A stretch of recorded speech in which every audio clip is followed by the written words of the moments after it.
Were you in year one? It's complicated. Yeah. Yeah. Okay. So Paul and you'll notice that James Ernest has undergone No, some changes. I hate that joke. That's It's like the not- worst joke. No. James is busy being cooler than the rest of us. That's right. But you are I'm Gabby Weidling, and I do games and puzzles with Lone Shark and also independently. exactly so.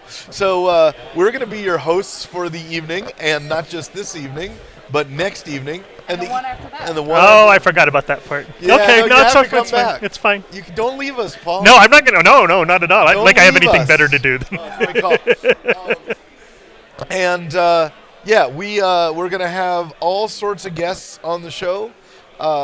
We should thank a few people right off the bat, though.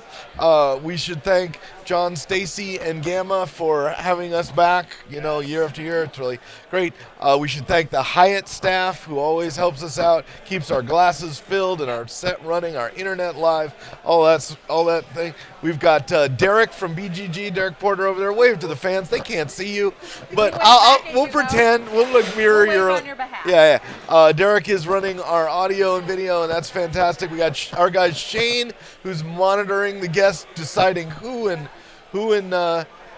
going to be on the show, and most surprising and helpful was the last second save from Ann and Josh from Twist Gaming, Yes. who got us some equipment we didn't have, and so we're actually able to be live and talking to you right now.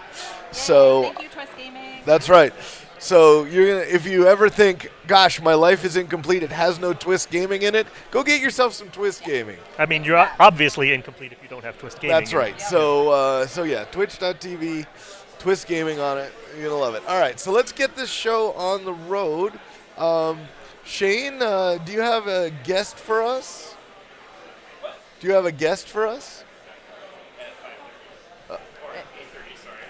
So we're not. We'll have a guest okay. in a few minutes. Sounds good. All right. So we're just going to talk about. Fine. See, I know what's happening on my own show. Bad Well, sign. I mean, just things change. We're change. just constantly. We're just in. Oh, just got to keep going. Keep going. Well, let's talk about what we did today. What did we do today? Well, hey, Gabby, it's your first Origins, right? Yes, it is, Oh, my actually. goodness. Very Yeah. first one. It's mine, too. It's your first Origins this year. It's my first year. Origins Game Fair of 2019. That's right. I'm hoping to get 3 more in. Well, Well- I mean, technically, you've got 2 Gamma shows in already. That's very true. What do you think of Origins? I really like it so far. The show has been great. I even played a game, which is usually something that doesn't happen in Yeah. a gaming show for me. Was it the game you and I played together? Or a different game? Oh, I've played 2 games today. That's right. Whoa! We should talk about Yes, that. I played Root, and then together Oh, I we love Root. played. Well, let's talk about Yeah. Root for a second. Okay, Root was super great. Yeah. I was the Vagabond this time. I love the Vagabond. It was really fun. I was the thiefy kind, so I was going and stabbing, and there were burbs and cats, and Oh. yeah, It's a good-looking game, huh? it was really cute. Beautiful, fun. I mean, like, starting with Vast and then with Root, they do asymmetric games like nobody else. So Yes. good, so good. Yeah. And then later in the day, We played, what was it? oh, let's see if we can get it right. Super Kitty Bug Slap. Kitty Bug Slap. That's correct. Yeah. Yes. So we were over at the Steve Jackson Games booth, All right. right? Our friends at Steve Jackson Games, and they had their whole assortment of games. They have, right? they we have were, a few. and we could have gone to a Munchkin table or whatever, right? But immediately, so we're with our friends Kat and Paul, different Paul, No, Different yeah, Paul. I but bet. still in the Society of Pauls. Yeah. Yeah. He was at the meeting. I know Yeah, him. no, sure. So We don't Kat- talk about Paul Club. yeah. Hey. So Kat and Paul and Gabby and I are walking the floor, and we see Super Kitty Bug Slap. Slap, and we're like, "What is this game?"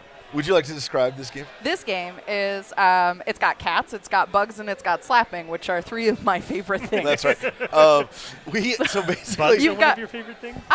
Cute bugs. This Okay, had cute bugs. Yeah. Like dragonflies, love Okay, them. sure. Ladybugs, great. and those are the only bugs they had. And were those are the only dragonflies. bugs they had. Yeah. So you've got Approved bugs. You've got yes, approved bugs. Yeah. So you've got what do you got? You got cats, and Yes. the cats come in colors and shapes. Yeah. Okay. So they're like shapes. In shapes. Yeah. So you got like big Circular roundies, cat. rounds. Yeah. You got triangle cats, Okay. and you got squaries. like in real life, No, of triangle course. cats. Yeah. and- yeah. And then let's see, you got they got colors. So orange cats. I have an orange cat Sure. at home, so that was nice. And Purple purple cat. cats. And they're Green cats. and green cats. Yeah, of course. So you know the The canonical standard, cat colors. standard cat yeah. colors. Yeah. And then there's bugs, and there's like ladybugs and the dragonflies. And so some number of those things appear on there's always at least a cat. Okay. There's never a bug by itself, and there's not a blank card that we know of. That we saw. Sure, sure. So there's the cats and the bugs, and a card gets dealt in the middle, and then you slap. You grab the card. That, If it matches if you. It matches you. If it So- matches you. so in any way. Any so of it's your got like characteristics, so, yeah. so I had like purple, square, ladybug cat. Right. Right. Okay. So I had to like. Well, it wasn't a ladybug cat. That No, would be. it was a cat with a monstrous. ladybug. Got it, Right. got it. And so, because we don't condone that kind of monstrosity here on this show. Anyway, so it was a game where we started out kind of like gingerly trying to avoid, hitting each other and stuff. That lasted. And then your Twitch reflexes Yeah, kicked exactly. in. And it was just like Cat would come down and like smash my hand, but that meant she had lost because Right, my 'cause you hand were- was. yeah. Yes. exactly. So in the end, we had Mike and Kat tied with a score of 13. True. Oh, okay. And Paul had a score of 14. How many do you have? I had 3.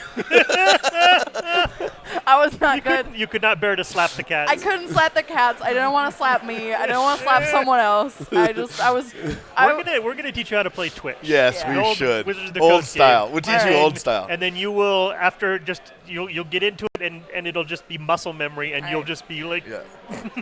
Oh, also, Paul is very good at Twitch. yes. My friend Polo made a game that was a slap game where you're playing cards in the middle, and then there are certain things that happen that trigger that you're allowed to slap and take the pile.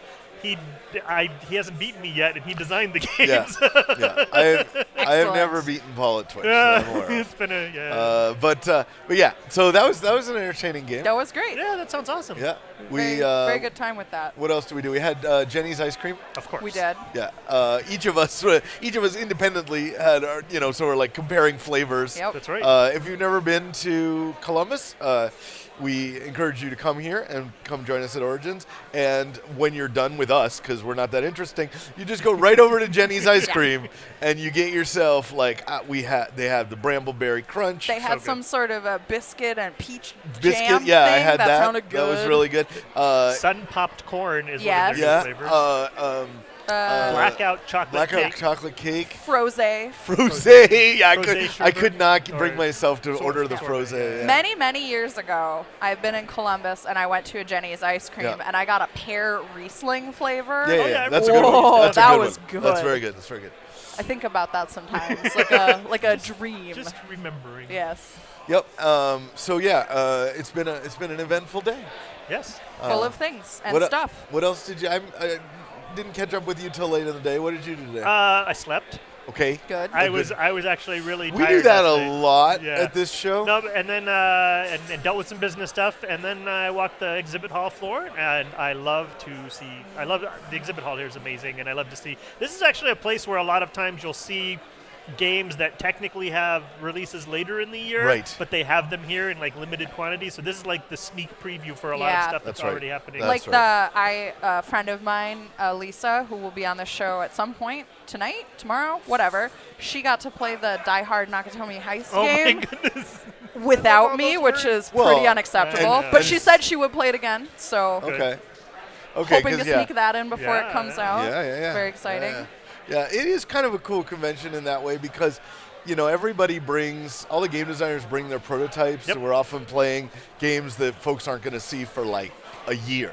Yeah, or And it's 4 years. 4 years in some cases. Yeah, I mean, like this was a pretty important convention for the Pathfinder Adventure card game. Yes. We played it here before almost anywhere else, right? right. And just like In hotel rooms. in hotel, yeah, exactly. And so, I mean, it's just the other cool thing about this, Right. you have to get this thing in this short period of time. Right. Like, Right. like you. There's you- time to breathe, which is nice. Yeah, yeah. So well, we're both very glad you came. Well, thanks. Let's see. So, still waiting for our first guest to join Yep. us. So let's see. What did you do today? What did I do? I worked on our secret project a little bit. Uh huh. Yeah, I don't think I can bring that up here. Which it's a secret loan shark or a secret basket of adorables. Oh. We can talk about what basket of adorables. Sure. Yeah. So Gabby and I started a group that is designed to spread delight and entertainment to the world through the form of political comedy. You know, fun stuff. Yes. Yeah. Political comedy. And Yeah. so we have a project that we're working on that we cannot announce, but if we said that if you're a fan of Crocodile Dentist, you'll love this Yeah. game. Yes. Is that a reasonable statement? I think so. Yeah. Yeah. So I got some art in for that today, and it Great. was hysterical, and it's gonna be real funny. Yeah. And what else did I do? I got to go down to the floor, hooked up with John Stacy and Stefan Brousseau, who's the head of the Gamma board, the president of Gamma, and made sure that they didn't kick us out That's Good. right. because they can't. Yeah, that's right. That they. Hello. And a guest. and so now we're going to transition into the form of having a guest on our show. A wild guest Put appears. that on your head. Yeah, it's super Yes. fun. It just goes around the back of your head. Yeah, that's very space age. I gotcha. This is technology. I don't deal with Talk, Gabby. It's I don't have anything to talk about. Of course you do. Learn. I have a lot of words. I had trouble with the mic too. So. Yeah. These you are got all it. new fancy Yes, stuff. You got it. it's very Okay, cool. newfangled fancy. Yes. So I mentioned a second ago the Pathfinder adventure card game. Yes. This is an excellent time to transition into that. We are joined by Tanya Woldridge. Woo! Yes. Tanya is from Paizo Publishing, a little company out in the wilds of Redmond, Washington. Yeah. Little thing. Little baby. You may have Little heard baby. of it. And Tanya is here because right next to us, literally right off the bar, Yep. although as far as I know, you don't get alcohol service in there, which seems like a mistake. But we can come get it here and That's take right. it back. That's Take right. it. All right. Is the Franklin Rooms. And Yep. the Franklin Rooms are one of the main gaming areas of the convention. And Paizo owns it.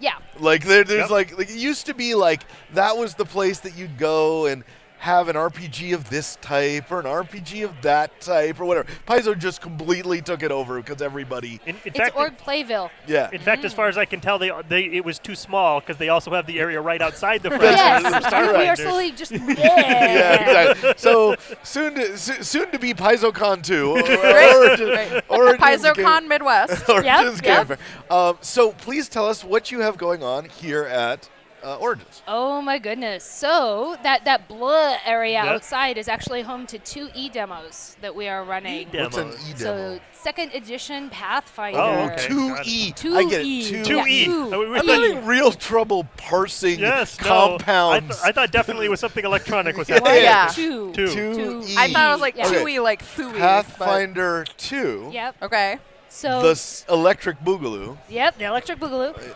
And What's this in is space? one of 2 conventions that got it's to see Starfinder. it before we take it to Gen Con. Yes. Oh, So we see, took that's it to what I was UK Games saying. Expo, and now we're bringing it here. And then a couple weeks, 3-4 weeks, while we all kind of scramble mad furiously, and then we put it on the pallets and headed out to Gen Con. That's great. Ooh. So how's the So- response been so far? Wonderful. Good. Wonderful. Great. People, the little bit of shakies off of the playtest, not, everyone was like, well, maybe not. No, they're like, this is Pathfinder. This is what we know. This is what we Yeah. love. That's awesome. Few Excellent. tweaks, few modifications. Wonderful. So we got that going. Yeah, that's great. We've got the launch of our 2nd year of Starfinder Society. Yes.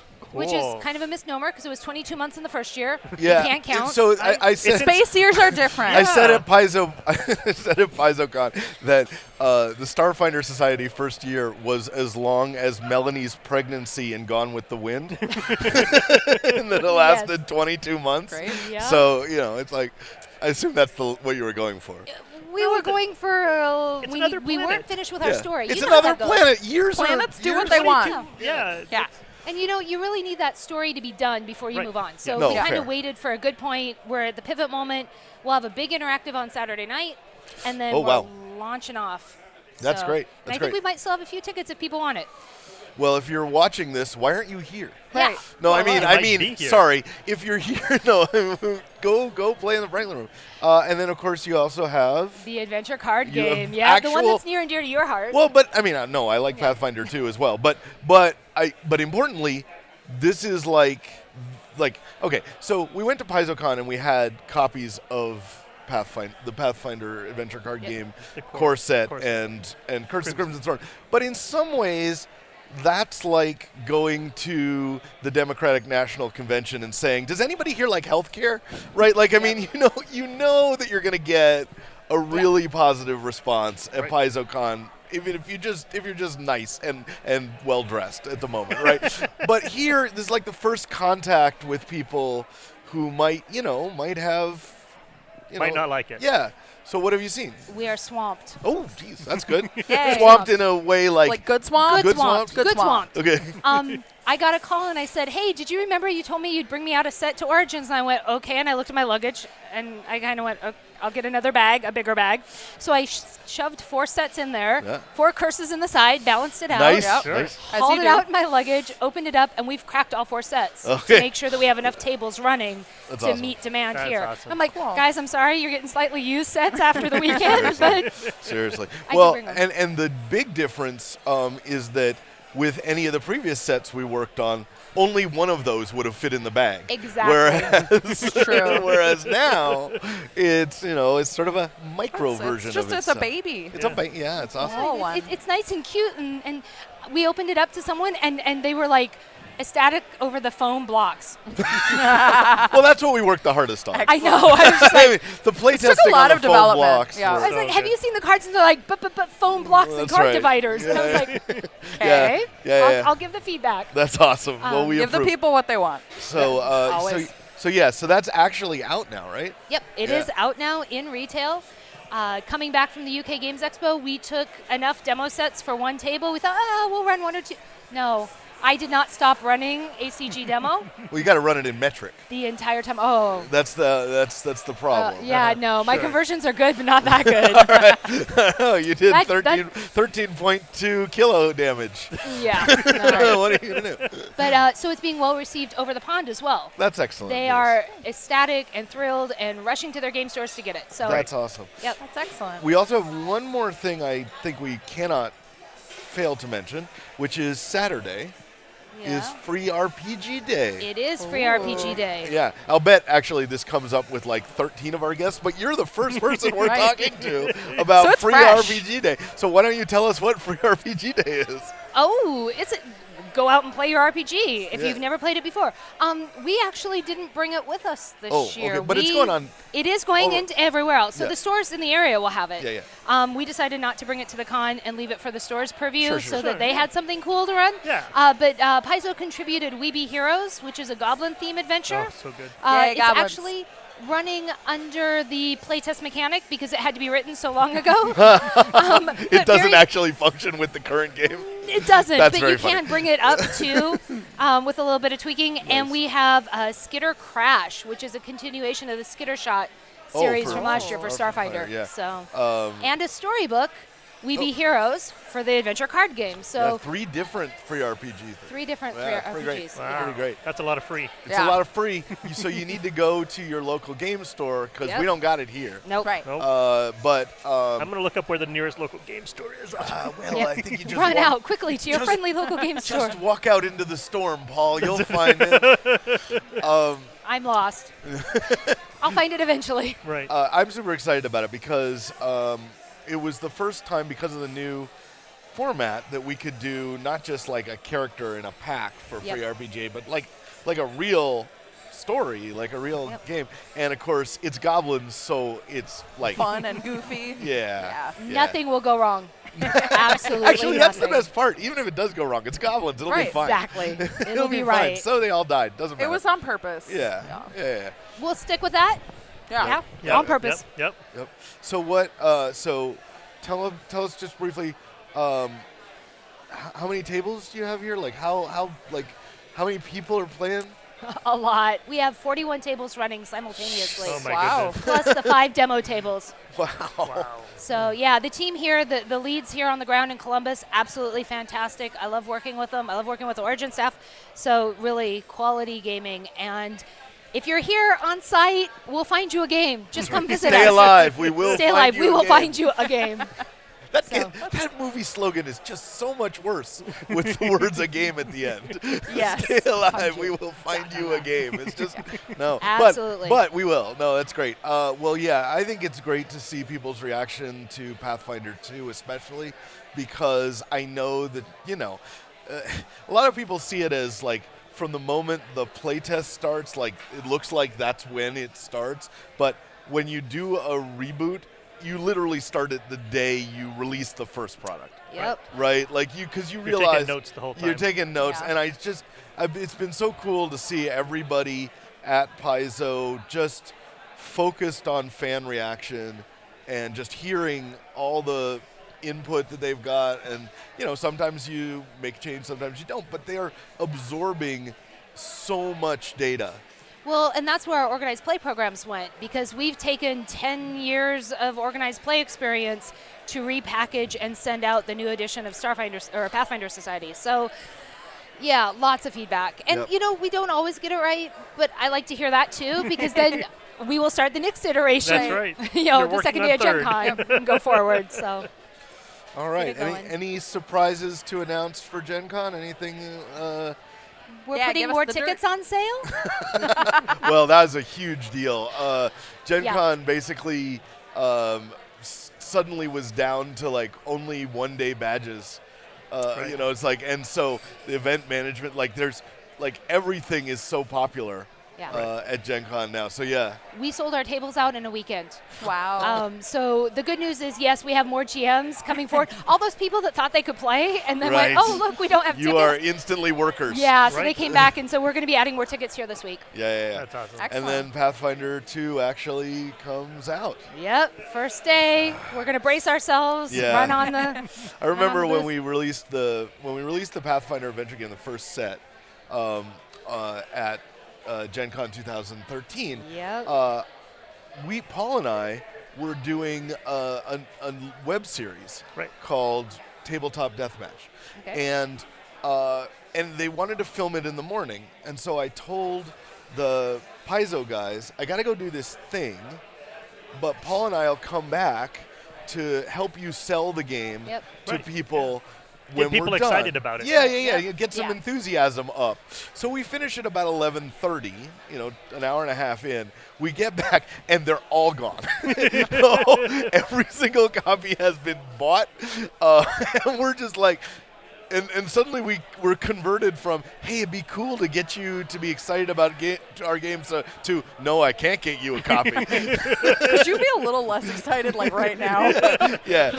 And so that first, if you're going to Gen Con, you want to pick up a copy of Pathfinder 2, just a word of advice, get there early. I recommend Or the you. adventure card game, because I'm Yeah. really Yeah, yeah. kind of Yeah, yeah, concerned, yeah. because we have Alien Archive 3 for Yeah. Starfinder coming out. Oh. We have all the P2 stuff, and then we have the card game. Yeah.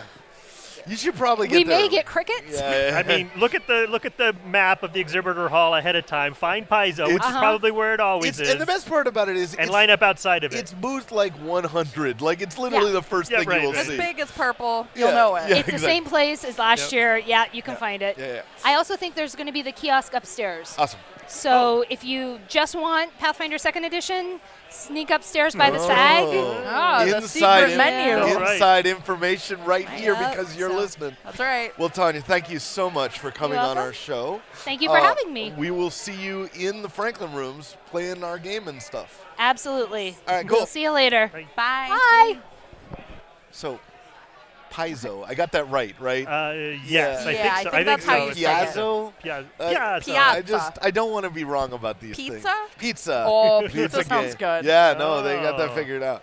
All right. Basically, this entire broadcast will just be us talking about our games with people. Yeah, No. that's yeah. I mean, we could, but probably Well, it not. was cool to get. I mean, in some sense, like it's palate cleanser. It Yep. wasn't difficult to.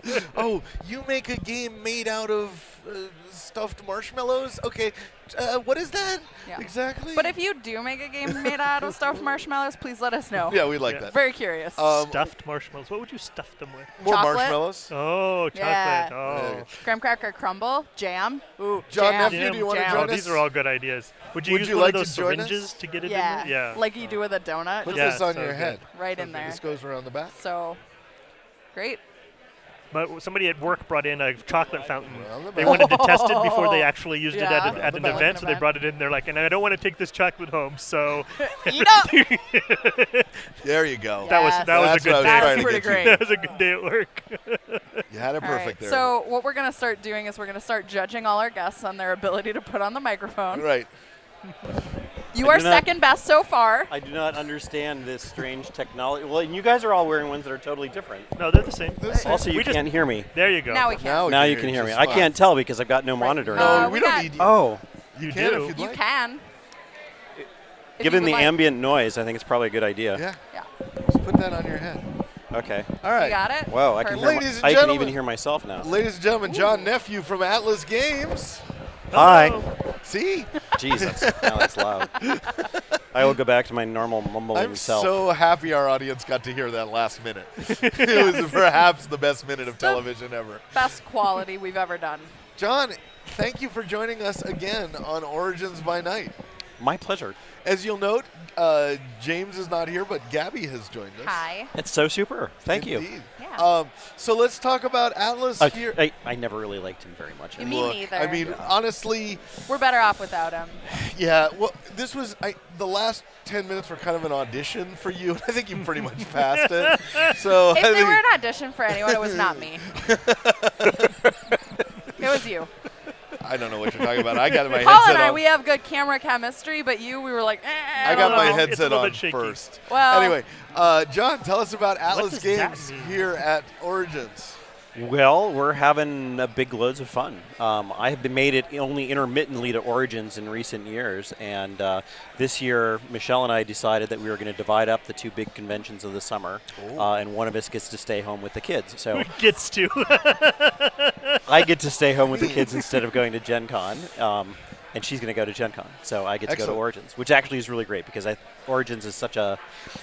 I love Gen Con, but Origins is very kind of intimate. Yeah. I mean, Right. there's a lower stress level. Gen Con is like, oh my God, Yeah, people right. anxiety. Well, It's I so mean, huge now. We should say it. Um, We said that with our last guest. We'll say it. Like, we love Gen Con. We go Yes. every year. Yeah. I've gone now for over 30 straight years. But it is pressure packed. Yes. Like, I mean, it Yeah. is you run from place to Yeah. place. You play what you can. You move on. Right. You're like, try to shove some food in your mouth midway Yeah. through. This If is you're not- me, sometimes you wear rollerblades because you just get through She faster. did. She actually wore a Ramona Flowers outfit. I did. Which meant that she had both I had the a giant motor hammer technology and a Awesome. hammer. And, Yeah. and rollerblades. It was and it pre- was great. Yeah, people got out of your way. Yes, they did. So what new games are going on here? Let's see. The newest thing that we have here, we have very little of. It's a game called God's Forge, which is a dice game. So the theme of God's Forge is that you are all you're up to 4 wizards who are fighting for the God's Forge, which is the last source of magic, of the Ethereum that powers magic in the world. Oh. And so it's a little bit Highlander-esque that there will only be one. And then after one person dies, the game ends really fast because everybody else starts taking massive damage really fast. And so there's sort of that quickening thing going Right, on. So right. it is a neat game because it has a lot of simultaneous play. And it has a lot of tweaking. So what you're each doing is rolling dice and then trying to power your spells and creations with the dice you roll. And you get to do some re-rolling, and you can use your Veil Stones to adjust rolls. And one roll is wild, and you can add dice together to get the number you want. And so everybody's doing all these little things coming together, and then you simultaneously resolve.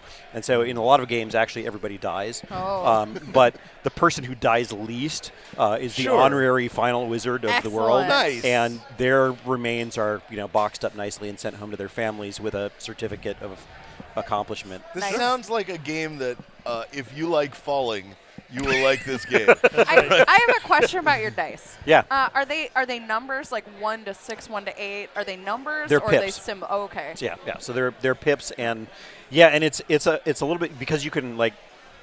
So if a die says you need 2 4s, you could get a natural 4, and then you could add 2 2s. And have Okay. that count as 4 to get that element. So each number represents a different element, but you can glom elements together. And then some elements are higher than 6. So there's And chances for people who only roll 1s and 2s. Yeah, actually, to be ones. successful. This is a Ones are hypothetical great. statement. There's One- no one No. at this table who rolls 1s and 2s so much at work that it's called gabbying it. That's right. There's no one here. So there was a guy in a game I was playing yesterday of this who was like, "This is great. I've never been so happy to roll so many 1s because 1s are wild, and you can you don't have to do anything else with it. You can change a 1 into anything you want, including a 6 which you can use for a Veilstone. So 1s game are is the for best me. thing. Yeah. Yes. So you roll 4 1s, and you're set. Anything at all. Perfect. Awesome. All right. Other things that you're excited about here? Like, and it doesn't just have You to know, be like debut here. stuff. Yeah. It Yeah. can be food. We like food. Seppi, Yoon, and Wendy from Fight in a Box Games and I ran into each other over at the market for lunch. And Seppi said, "Well, I have to eat at the Tibetan restaurant, and would you like me to buy you lunch?" And I'm like, "Well, I hear the magic words there, yes." Sure. And so I had some Tibetan dumpling things. that and sounds oh my delightful. God, they were good. That sounds delightful. I wondered why I saw the Tibetan place and the line was just ridiculous for that, and I was like, well, it's new, maybe that's it, but Apparently Really, it's dumpling. really good. All right. All right. Yeah. Tomorrow's plan. It has a fascinating spice mix flavor. It's sort of somewhere between. I mean, they're kind of like Chinese dumpling-ish things, but it has kind of more of an Indian spice going on inside it. This is working for me. Yeah, that Yeah. sounds great. All right. Atlas, what's Atlas got going that isn't out yet? Well, let's see. We recently had our Kickstarter for Gloom of Thrones. Yes. And that did well. So I recently wrote an ungodly large check for I imagine. printing some Gloom of Thrones and also a very large reprint of the core Gloom game. Right. And Well, so a lot of people might not know, so I'd like to have it explained to our audience. What's Game of Thrones? No, I mean, what's Gloom? what's Gloom? So Gloom is a game where you have a family, and your goal is to make them as unhappy as possible before they all die. Right. And they're only valuable when they're dead, and the tracks. less happy they were when they died, the more valuable they are. So you score up the negative points of all your dead You know, characters. I at the end of the wasn't game. necessarily making the connection before, but wow, is that Game of Thrones?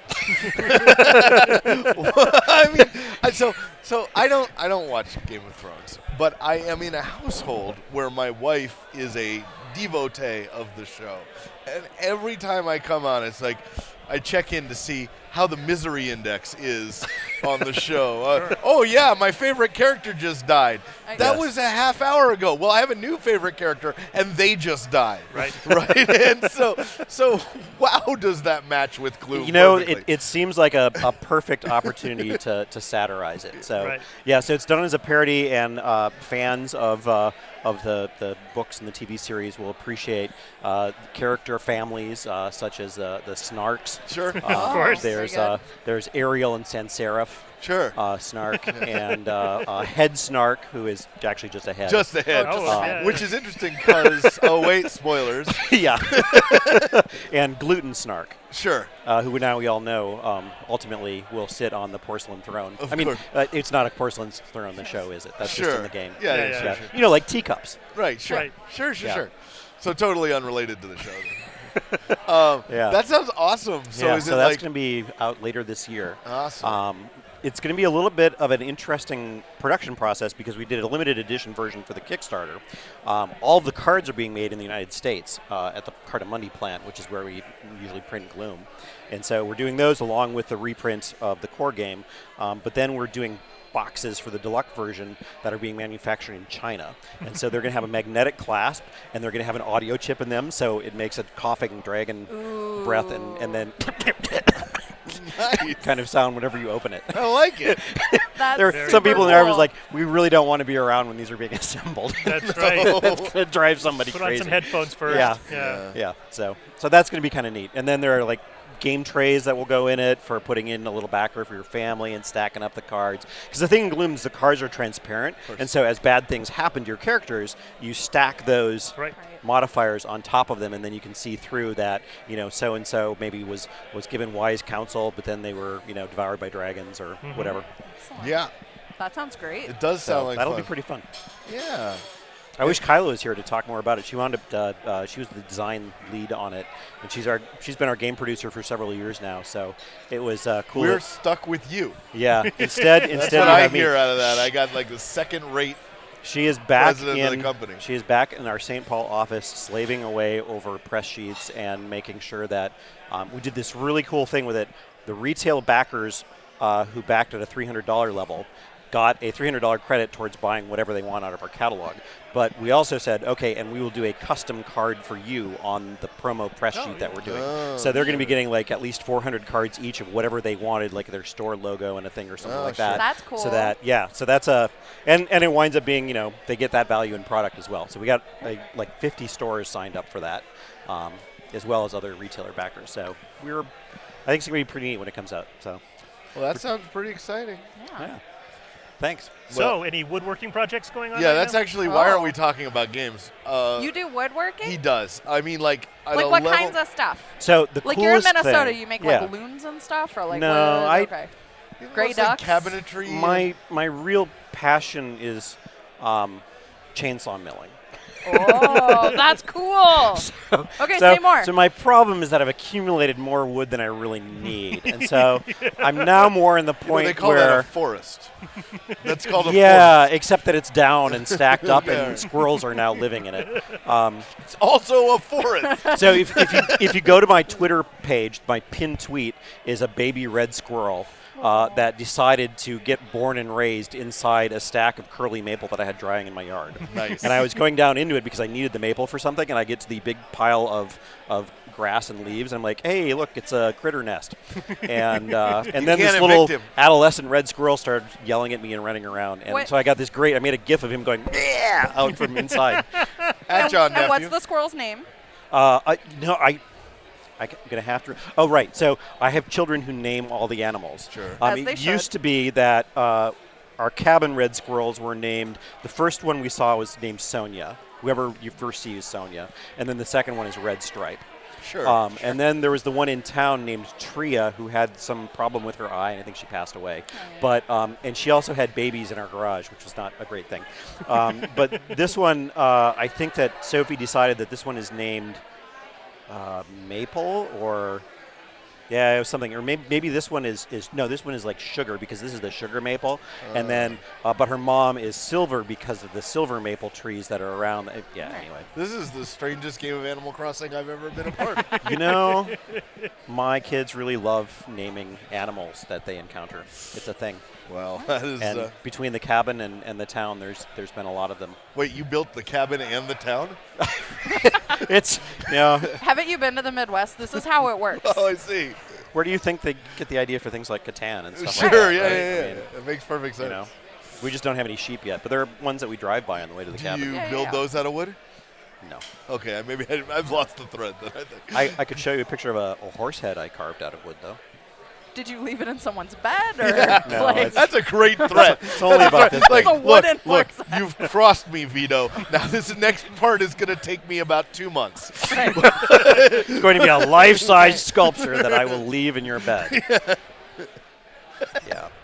Well, John, thank you for being on our show. Thanks for having me on. Yeah. Yeah, Always a pleasure. We'll come down. What's the Atlas booth number? Uh, That was great. I love it when that works. I think it's on our Twitter handle. Somebody There put you it go. there. Nice. We have an actual marketing coordinator now, so she worries about things like that. But we also have 2 booths because we have a booth area in the game hall that stays open till midnight. Oh, Okay. yeah, nice. Where all of our events are, and we also have stuff there that people can buy, and then we have an exhibit hall booth that's just open during Awesome. exhibit hall hours. Great. So if you're at Origins anytime, swing on by, play some games, look at stuff.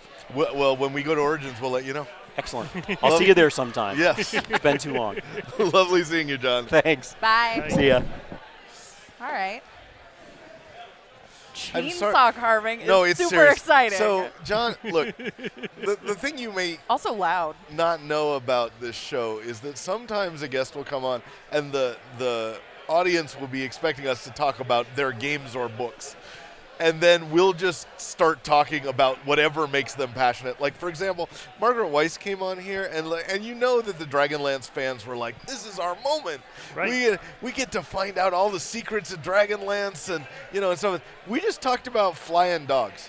So she's got frisbee dogs. Yeah. Oh. And we spent a straight 15 minutes never talking about any games or books at all. At the end, we kind of crammed it in because that's why we're here. Yeah, But But Frisbee dogs. yeah.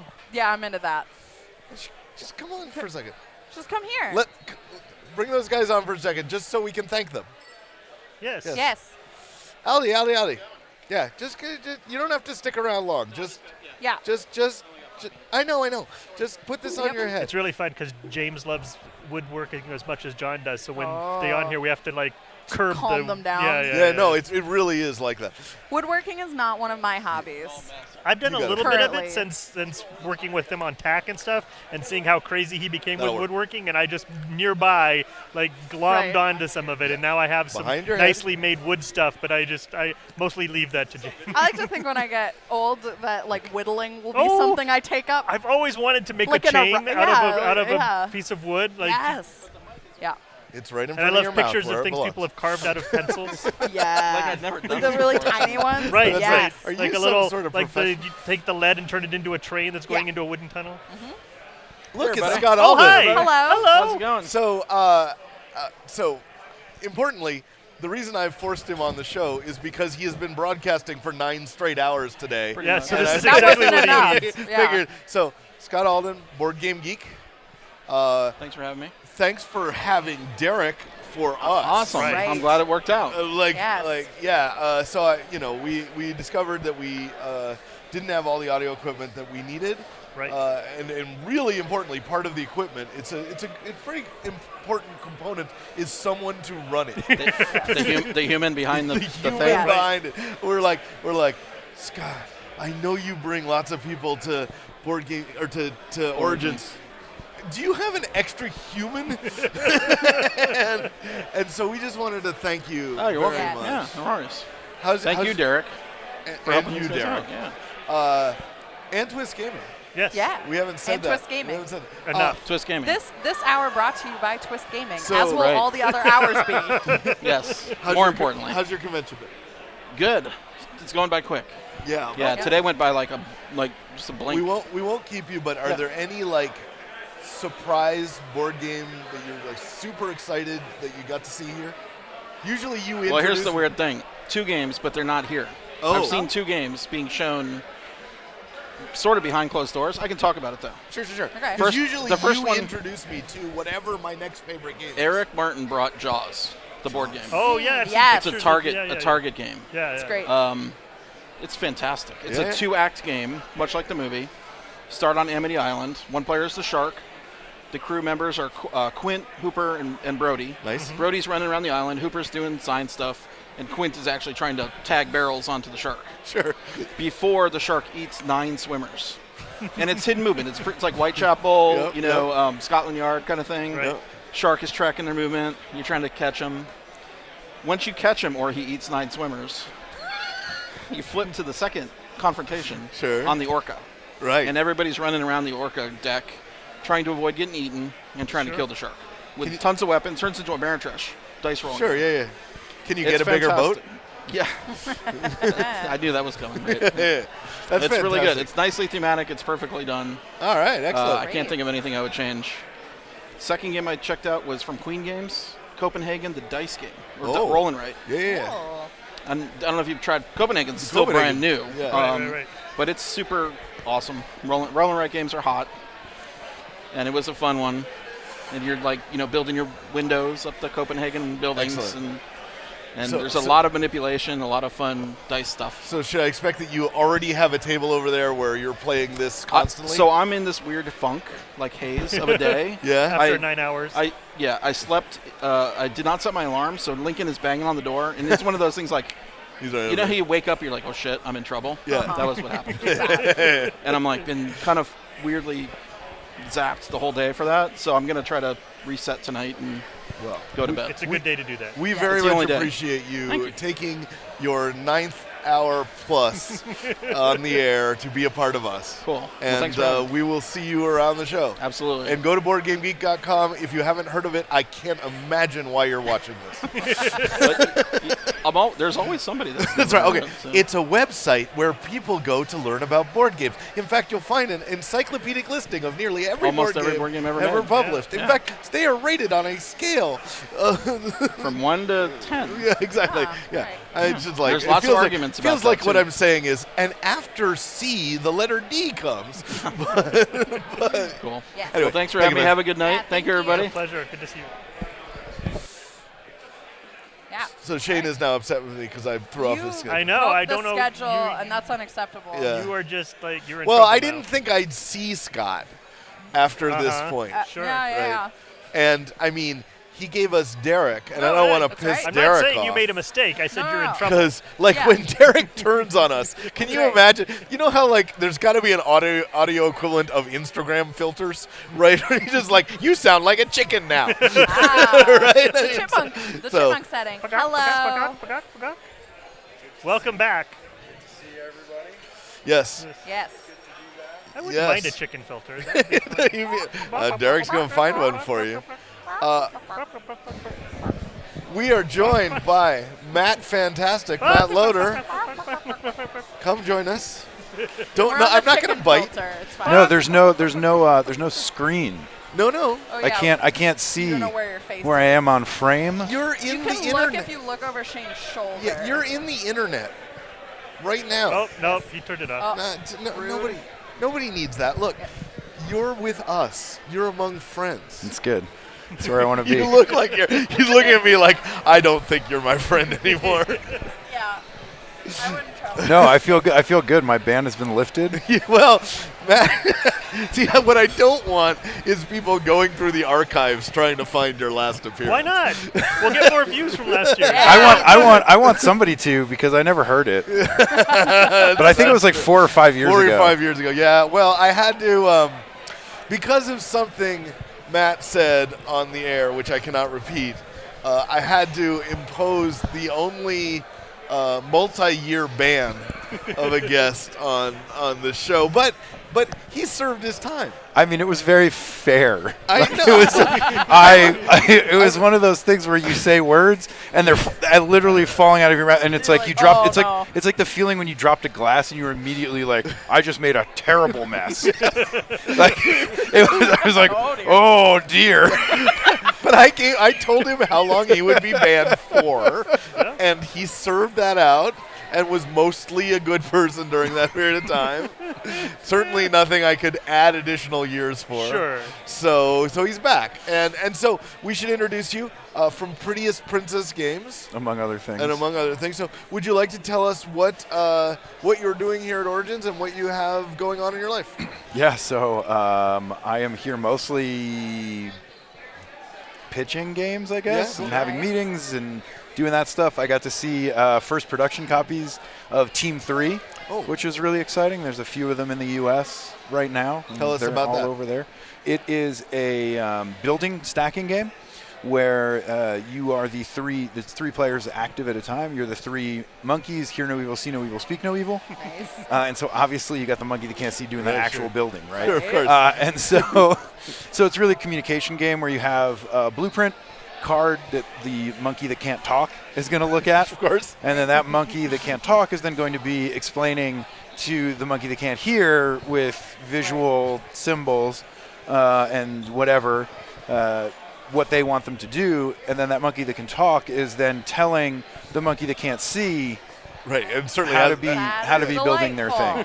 This is fantastic. Yeah, I'm pretty excited about it. It's coming from Brain Games. Oh, good, great company. Love- Yeah, love I those look guys. forward to winning my Kinderspiel. Yeah, no, it's guaranteed, guaranteed. I know the guys. I'll put in a word. Put in the word. It's. Yeah. I mean, I know the Spielers. Spiele. The Spiele. Yes. That sounds like a fantastic game. I Yeah, like it's real fun. We got it over there. You guys should play it Yes, whenever. please. We will. And I literally told you all the rules. So Yeah, it's like yeah. Well, that's you're We're pretty ready to you're go. pretty One much of the ready things- to go. One of the things I like about Matt's games is they actually, like some people say, oh, it's a nice simple game. And then they launch into their, 20-minute description Right. of how it works, right? No, Matt can't concentrate beyond a single playing card of rules. And so, well, I'm just saying that if it's longer than that, Do you know what my favorite games are? no, I know when playing them. I mean when you write them. Yeah, I mean, I am lazy. I don't think I'm talking out of. Clean and elegant. I don't- Yeah, it's actually Not harder lazy, to do. It's harder, Yeah, It's I harder didn't to say do. It wasn't Clean. difficult. I don't think I I'm don't get talking. to I don't get to hide like a swimming pool in the attic or whatever Yeah. and get away with it. Yeah. There's Yeah. no Because that's underground the lakes. one component. If Right. I It's screw like that one- up, right. like I had Your haunted house. I had one job. Your haunted house is a figure of a house. Right. Right. You're in there. Right. So no, I have my own flaws. I'm not saying otherwise. I'm merely saying that Matt gets his games out in a space like this big. So like Heads Will Roll, Yep. a game I've probably taught 50 people minimum. Just tell John. Can we let's all just tell John again to print more? Oh, is it out? We keep selling out. We keep Oh, yeah, selling yeah. out. We keep selling out. So Heads Will Roll is a great game. It's a game where you have some dragon heads and Little human skulls. Human Yeah, skulls. little well, skulls. skulls. They're Yeah. metal. They're, Yeah. and They're every, like like weighty it, Feel metal. good. Yeah. And you just try to shoot them in between other skulls, Basically. and Bob's your uncle. You have a game, and Yeah. it's fantastic. You came back from like Gen Con or something with those at some point, and we played it at like the Starbucks like by my house, and I was like, they're not gonna let me come back here now. This is like too weird.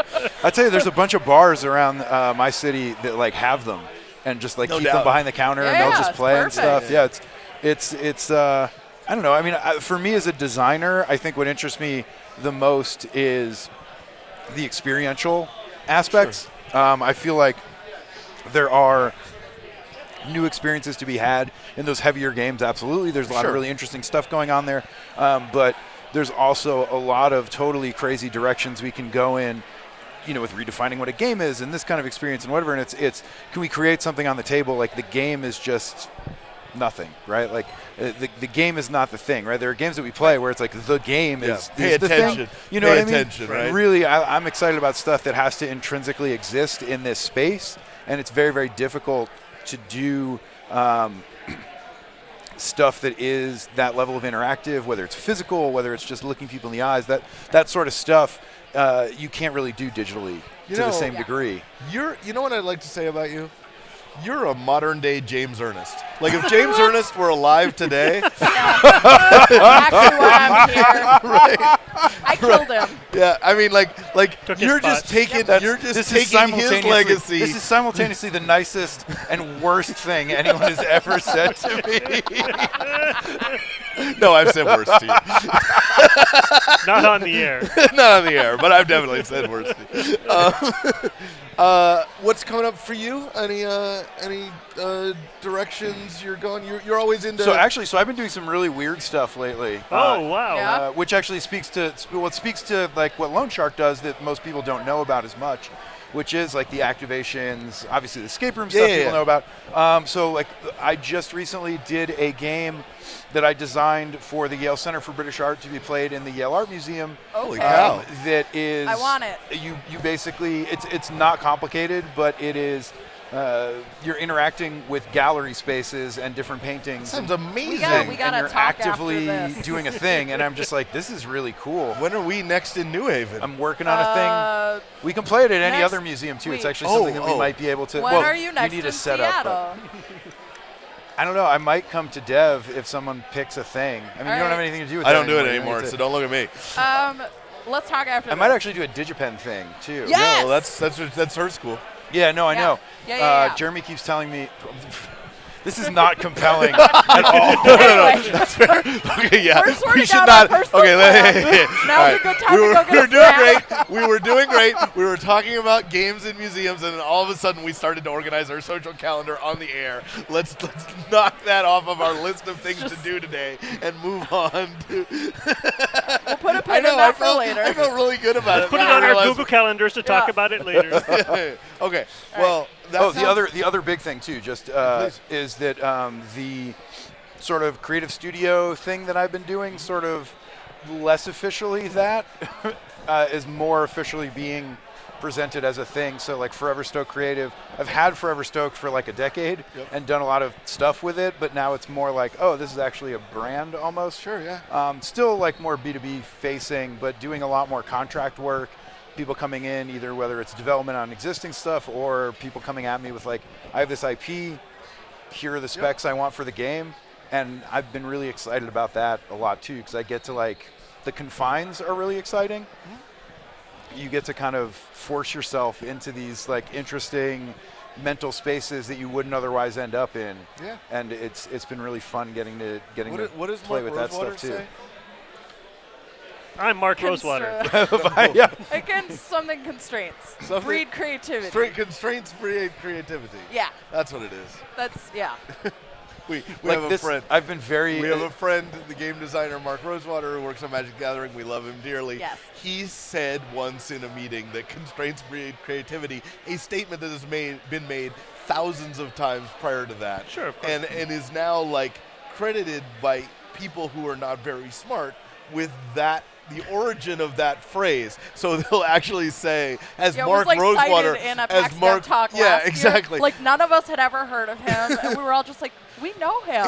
so we went from social calendaring Yes. to explaining jokes. yeah. Yeah. So I Yeah, see it's that- real I good. see- It's So this real has good run to its see. course. By the way, thank you, audience, for putting up with us. We Listen, hope all- to see you tomorrow. Listen, I'm sorry, Mom. The one person. Yeah, that's right, call. All right, man. Always a pleasure. Yeah, You're always a welcome pleasure. back here every time. Look, you know what So I didn't far. do? For I now. know that, and that's why I'm kicking you off You the did air. it. I made it. You're not banned. You should take off the microphone. I almost caught myself. You should take off the microphone. I'm trying to remember what he said. Oh, no. No, I what- know. I We don't what he need said. to I'm know just that. kidding. I'm Yes. just kidding. We don't need to Yes, know that. I was there. Shane filled me in. Yay! That was great. That was great. Yes. That was great. Man, that museum thing. Yeah, I want That's it. pretty I want it amazing. right That now. does Why sound are we very here? cool. You know what else is happening this weekend that I really want to be at? I will be here, but I did want to duck out to go to the Goat LARP. Oh, Oh, I know. Goat LARP.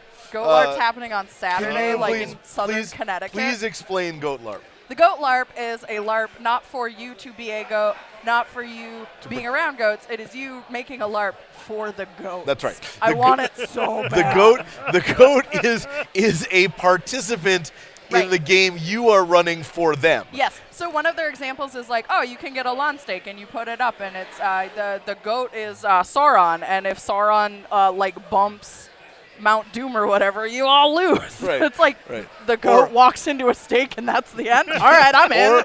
Or President Goat has to make a decision. Right. World peace is one of the stakes, and the other stake is nuke everything, Right. and whichever one the goat picks is what happens. Right. So. right. And the object is to entertain the goats. And it says on the website, it says, now we don't know how this will go exactly. They might attack us. Right. It's a phrase that is actually on the Yes. website. And so, I mean, I kind of want to go, but I also mostly want to observe it from a distance. I have a buddy going who will FaceTime me, Exactly so. and I'm very excited about that. Exactly so. So, All right. all right, next guest. Hey, Darren, come on. Okay. I think we should Yes. make more games that entertain animals. I think so too. Yeah. I've been thinking about a on your game head. using like cats for a while, that. because like cats always get up in your board game. So I'm like, what if the cats were used as part of the board game mechanic? Like, game contains this, not included cat. Provide your own. Cat not included. Yeah. That's right. Well, all of our game boxes are big enough to fit one cat. Yeah. So we can, or at least Exactly. one, at That's least that's one the cat. unit we measure them That in. is Right. how actually. it right. Yeah. One cat. I want to introduce Darren Watts. Hello. Hello. Actually, we might not dwell on cats very long because we have another Because animal we've got a species. whole nother thing to do. But Yep. but first, before we get to that, because I know I want to talk about that, Okay. let's talk about meat for a second. Okay. Right. That's not what I came here for. So I got it. Yep. yeah, so Darren comes to me and says, Mike, we want you to be in our next video, Yes. right? Yep. Would you like to explain what that video was? Well, because you were in the book, you needed to be in the video. Go right. back. That's okay. Step so, back. Yeah, step back. All right. So. 1,000 level view. Right. I'm doing the kind of meta lore book for the Sentinel Comics RPG. Okay. All right. That tells the story not just of the world of the superheroes, but also the world of the comics that were published starring those superheroes. So Right. Sentinels As of the part of the Sentinels of the Multiverse, saying Right. when you look at one of the cards and it's got a quote from a comic on it or whatever for it. Yes. So we're telling the story of the publisher who published those comics, and that's also the way you kind of like keep track of the universe in the RPG, right? Got it. Okay. And so the last quarter of the book is a fake Overstreet price guide for collecting these books, right? That never existed, Right. right? So as we're telling the story of the history of this, we obviously need a whole bunch of names. So we decided that, as part of our Kickstarter, we would let people like name a character in the book after them. And one of the very first people to agree to do this, when I was on here the first time talking about this game, Right. was Mike. By the way, asked on air. Asked on air to do it, right? Then you can't say But no. what I offered him was the chance to basically be Frederick Wortham. Right, to The be the villain. guy actually like trying to shut down all the crime and horror yeah. comics and everything in the 50s, and Mike was just like How can not, absolutely. Sure. I would have turned him down if he said like, "We'd like you to be a superhero in the game." I'm Yeah, like, no, I'm not no, gonna no, be a dumb superhero, right? Right, no. But he maybe wanted me to be the villain, and I'm like, Right, yeah. exactly. And so as like we kept building this character, we kept making him worse and worse. And I check with Mike every so often. I'm going like, so like I'm going to make you like a real commie basher, and you're also going to be kind of a just an asshole to everybody, and you'll have this like personal battle with the mob that you're trying to shut down. And I couldn't scare him off, right? Like everything we said was like, no, make me worse. Absolutely, I should be totally the villain of this. So when we did the promo video for the Kickstarter, finally for it, we showed clips from the documentary that was made from that book. So we had to get Mike in to actually be, his character denouncing comic books and pointing out how 90% of of all juvenile delinquents read comics. Right. Right. This is a Therefore, causal comics, thing. therefore Oh, yeah, comics cause juvenile delinquency, Right, and of you course. should all go to jail. Right, right. Kind of thing. So- and to his credit, he recorded it in a hallway or something. No, and it was I was amazing. actually so. sitting at my coffee table, but I basically so normally when I do a cell phone video, I'll hold it like this so you can. But this one I like tilted it at an angle to Yeah, like right, hide exactly. hide the top of my head, so I look just totally sinister, and I was just like, "Let me tell you about the youth of America," kind of thing. Right, absolutely. And we were delighted, of course, right, when we put it in there. Of course. So. And the video had all kind of other people doing cameos and stuff in it. Like Steve Bonacore was a mobster in it, and a bunch of other people were, Well, that's not playing against type. Right, exactly. So yes. Anyway, so I just wanted that self-indulgent moment of Absolutely. No, it was a pile of fun. Yes. You feel better now? I never felt bad. Okay. That doesn't mean you have to feel bad to feel better. That's true. I guess Right, that's yeah, true. no, yeah. I guess that's true. I feel Incrementally. I feel incrementally improved in my station. There you go. There you go. Good. Gabby, Yes. Darren has a new game Okay. based on a popular website. Would you like to explain a website that I think you have frequented? Okay. Okay. Excellent. Would you like to? So the game started. Some friends of mine and I were live tweeting the Westminster Dog Show, Yes, as Right. one does. and so the joke that year, we do this every year, and the joke that year was we were calling it like it was a baseball game. And we were Nice. like, oh, the Pomeranian just wanted it more, and and making up stats for the dogs and Right. just generally screwing around. And one of my friends says, that was actually really funny. We should make a game out of this. We should do a dog show game. So I was like, okay, well, that could be a thing. Maybe we'll kickstart it for $20,000 and make a thing. So the more we kept kind of batting ideas back and forth, the more we kept quoting the We Rate Dogs account because we love the Twitter account. We're all Yes. tremendous fans of it. And after about the 5th We Rate Dogs joke that went by, one of our friends says, has anybody ever called him? Is that a thing we could Right, license? like, Is are that they- do we know? So we tracked him down. His name is Matt Nelson. He's 27 years old. Nice. Absolutely lovely guy. Made a pile of cash last year from this account because he's got 18 million followers or Right. whatever. And we tell him about the game, and he says, "Oh, not only yes, but I forbid you to go any farther without me. Like I totally want a game. A game would be awesome. But here's the thing: you can't do it like a dog show, right? because the aesthetic of We Rate Dogs is not about like breeds, because mutts are awesome, right? Right. Kind of thing Right. is the Right. shtick. Right. So we had to take all of that kind of like breed stuff out, and that instantly made our game 100 times better. Sure. Right. Excellent. Once it became actually Right. just about like the love, we don't care about breed stuff in a dog Right. show. No, this is just about how awesome and ridiculous all of these dogs are. Would you boop this snoot? Exactly, Yeah. right. Right. Yeah. Yes. So those are the stats. They have Always stats yes. are zoom and ears and Ears. wags and boopability and Aw, you know all those. boopability. Sass is one of them. So you know. I like the Very stat good. ears. So and then because it's We Rate Dogs, like everything is rated like 13 out of 10, right? It's Right, like the number right, that you right. start with, Right, you're never and gonna then you get- play cards to like move yours up and your opponent's down and switch dogs and do all kind of. It's a very beer and pretzels All kind of right. like silly. So you two both have dogs. Yes. We do. I have cats, but one of them basically acts like a dog. Yeah. So I'm going to use my cat Kerfuffle as a stand-in. Okay. So how is your dog rated on ears? On ears. Yeah. On It ears. depends. When he was a puppy, he had Oh, the one. He had no, the one your dog. dog- Your dog all right, wins see. ears. It's at the Moonlord. time. It's got to be at the time the picture's taken, right? Yeah, 'Cause yeah, it's got to yeah. go with the picture. Well, I've so. I've certainly got the picture of Moonlord. My favorite picture of Moonlord is one where one of his ears Yeah. is Is up, up, right. and The one the up other and one the is one Yeah, flat. down. Yeah, right. Yeah. And that is Very like a good. 20 out of 10. Right. Yes. That's On easy. I think ears. that No wins shit, on no. ears. Yeah, Yeah. I would say Guybrush isn't like he's good on ears because he's got like strands coming down off Yeah, the he's ears. got that- funny, Yeah, right. weird ears. funny weird ears, and they bounce Yeah. along. Yeah. Kerfuffle See? has very, we don't know exactly what he is. He's a rescue mutt cat. Yeah. But he's got these big ear tufts, so he's like kind of maybe a Maine Coon. So he's got good, hairy old man ears. Nice. There you go. We love that. Yeah. So But we- Paul takes ears. whenever we put this on the table, the Yeah. game came out April 30th. Just hit retail for it. So every time we put it on the table, I get 2 questions immediately. The same 2 questions. The first one is, how do I get a card of my own dog made Of for the course. game, Yeah, so I can yes. put it in the game? Right. Right. The second one is, when are we doing one about cats? Yeah. Right. And we're like, well, okay, there isn't really a We Rate Cats account, and there's reasons for that. And the main reason is the game isn't We Rate Cats, it's Cats Rate You. That's correct. Yes. Right? That's So correct. we'll have to That's reverse the mechanic. correct. We'll have a whole bunch of Nobody- owners and one cat in the middle Right. of the table, Yeah. and that cat, you'll have to satisfy it, and it will Yeah, keep changing everybody's its mind gonna and be a doing Very whatever. good. 0 out Very of 10. Exactly. No, right, yeah. unless you're holding tuna, then you're Yeah. like, Right. Well, right, but it's got to be the right brand because Right. he'll change his mind when he. Freeze-dried so. chicken. So way up. once that hit, everybody's like, "Oh, actually, yeah, you're right." So Yeah. it's gonna Yeah. that's gonna take a bit because we don't Yeah. really have a licensor to get that from yet. Sure, but we'll sure. we'll make it up on our Well, own. so let's answer the first question though. How do we get our dogs into this game?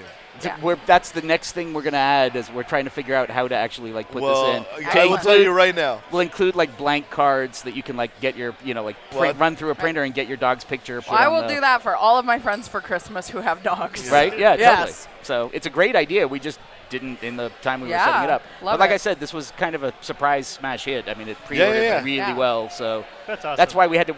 Like I said, we were going to do it as a Kickstarter, and we kind of looked at each other when we signed Matt, and we're like, we're going to need a bigger boat. This is not really a thing that we can just kickstart for 20 grand.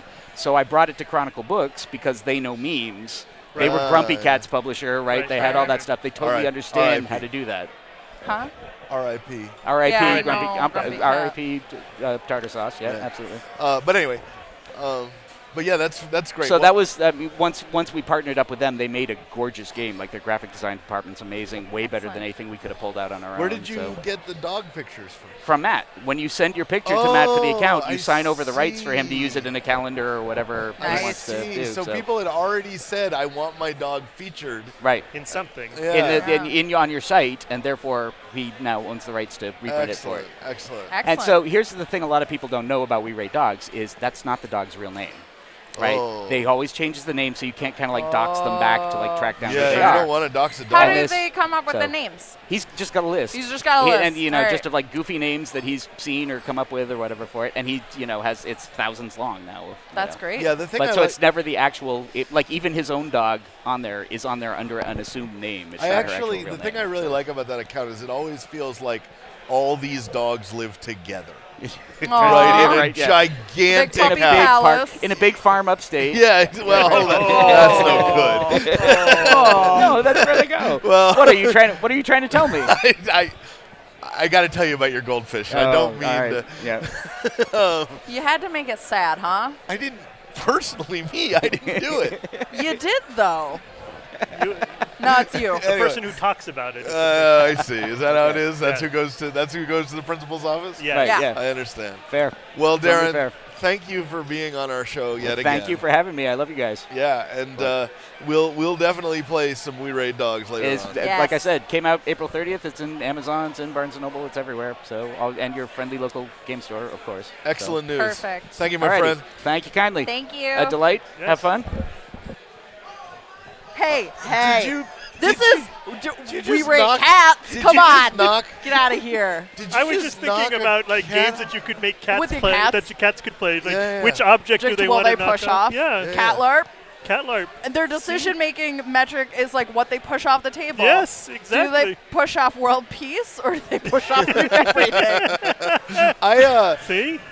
I don't know how. Okay, I don't mean this in a bad way. How do All you right. write a positive game about cats that doesn't make them the bad guys? Well, talking about? so you meet cats. Speaking of cats, I know. I was going to get there in a second. Very well I done. know what I'm nice. doing. Yes. It's so you meet a cat like say Kerfuffle. Yeah. And you go, oh my God, look at this sweet perfect baby angel, and then that is the happiness. I see. Because he is everything good in the world. I see. That's Well, how what- you do it. You what- are a dog person, so you do not get it. Well, what if I introduced you to the best cat in the whole world? Okay. It's Yes. Cat Tobin. Yay! Yay. Yeah, you put it Yes. on your head. Yeah. Actually, you might want to take So, that off yeah. first. Do the talky part on. and then the listening And this records part. your brainwave patterns, That's and right. later we'll. Then put We'll this 3D on your print head. a brain. Yeah. So we Yeah. just. Did you we ever got see a backup. Brainstorm back in the day? Oh Nuh-uh. my. What's Brainstorm? Yeah, I What don't is- think you want to. It's a movie about recording people's memories. And Yeah. Oh, playing I don't and- think and I like being able it. to watch them and things. Yeah, I Oh, don't that's think you'd like creepy. Yeah, it. it's very creepy. So. Can we hear me now? Yeah, Yes. you Cool. sound great. Great. You sound great. Awesome. Welcome. Thank you. Cat- I'm excited to be here. Cat Tobin As from always. Pelgrane Press. That's it, me. That is It's you. Me. We were just talking to Darren about a game called We Rate Dogs. Oh, And awesome. then, so a cat coming on after it Yeah. made, Yeah, made it's good. sense. So- I am like a 12 out of 10 cat. you are Yeah. 12 out of That's 10. that's no absolutely question. me. I Yeah. agree completely. 12 out of 10 would Pelgrane again. Would Yeah. Pelgrane again. Would Very haunt your good. dreams again. Yeah, exactly. So for our audience who might not know, Yeah. tell us about what Pelgrane does. So Pelgrane Press is a UK-based tabletop role-playing publishing company. We have published games like 13th Age, Knights of Black Agents, and Trail of Cthulhu. Some of my favorites. The great thing about Pelgrane Press. There are many great things about Pelgrane Press. The great thing for me about Pelgrane Press is, when a book comes out from there, they have done the research. Like, I mean, on a level that, like, they don't put it all in the game, but you know that if you go up to anybody who's worked on a game from Pelgrane and start quizzing them on the Right. subject matter, Right. Oh, they yeah. will blow you off your chair. Yeah, they'll Yeah. be like, well, we didn't have room to put it in there, but here are the 12 other pages of stuff that we didn't put about that little topic there. Yeah. That's That's right. exactly it. Yeah, we're slightly worried that some of our writers are going to be picked up at some point by the FBI, just Yeah. because we do a lot of games about espionage and things Right. like that. So they're always googling for like how to Right, escape, right, right. detection and Let all me- of this kind of Let me dodgy teach stuff. you what a search history is Yeah. before you start work on this project. That's exactly it. Yeah. Why don't you use a friend's computer? Yeah, exactly. Right. Exactly. Here's an anonymizer that you should go through when you're doing your research. Yeah. So tell us about cool stuff you have at the show. So talking about incredible amounts of research and also in-depthness of our products, a thing that is going to be so new at the show that we don't even have it yet. We're not getting it until tomorrow by the close Wow. of play. So this is like if you were at the show only today, you couldn't have seen it. That's how new it is. Wow. Yes, exactly. So it's only just gone out to our pre-orders. Is our Trail of Cthulhu bestiary Oh, nice. called Hideous Creatures, a bestiary of the Cthulhu mythos. It was written by, in large part, by Kenneth Hite and also by Gareth Ryder Wait, Hanrahan. has Ken Hite ever worked on a horror project before? Has he I ever? think, Does he I know think what he's he talking did, about? I think he did in the 70s. In the 70s, yeah. So it's been a while. He did a lot of like, things but, in the but, 70s. you Do know, you think he he's forgot it? yeah, but like Gareth helped him a lot with Oh, the that's research good. and kind of Okay. showed him That's how good. to go That's about good. that. So it was an incredibly fun book to work on because again talking about the research, it's so in depth. So we take 31 different Cthulhu Mythos monsters, 9 of which have never seen stat form in a book before. So they're like entirely new to RPGs. Excellent. And we write up adventure seeds for them. We've got in-world documents that you can hand out to your players about them. We've found all of the kind of mythological echoes of these kind of creatures back through time. You know, we give you kind of clues. So the Gumshoe system that Trail of Cthulhu uses is based on finding the right clues and then interpreting them. And so we give you suggestions for clues as to, you know, what these how you might identify these creatures have been around. You know, they're kind of like mythological spoor, as it were, like how that looks. So yeah, but it's just I did the index on it, and it's 20 plus pages because it's just The index is. so yeah, it is so full to the brim of research and references and cross references and sounds great. just it's That's a cool. fantastic book. It's also like really solid, like really big. That sounds amazing. So yeah, really fun project to work on. And won't haunt your dreams at all. Nah. And will probably not. We are making no guarantees. No right? guarantees. No, Pelgrane yeah. Press cannot be held responsible for No. any dreams that may occur as a No. result of reading this Certainly book. none. Certainly So, none. yeah. That's exciting. Yeah, it is. We saw you down on the floor today. Well, that Yeah. sounds terrible. Yeah. What's the right way to say it? We saw you in the dealer hall today. Yeah. Saw you on the show floor. yeah, it's Yeah. still bad. Yeah. Still bad. Yeah, we saw you standing at your booth. Yeah, There much you go. better. To Much customers better. today. There we go. And you had like just a giant rack of Nope. again. You're so bad. No, Dang, Mike. I No. gotta get this working. Just no. Not work. You should maybe your band. I was about to say, why did this win You had weekend, many Matt? products on display. That's what I was trying to say. What? Enormous racks of Indeed, books. indeed.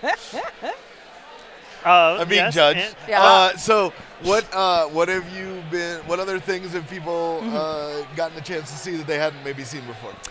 So we also had a collection of adventures for Knights Black Agents called the Persephone Extraction.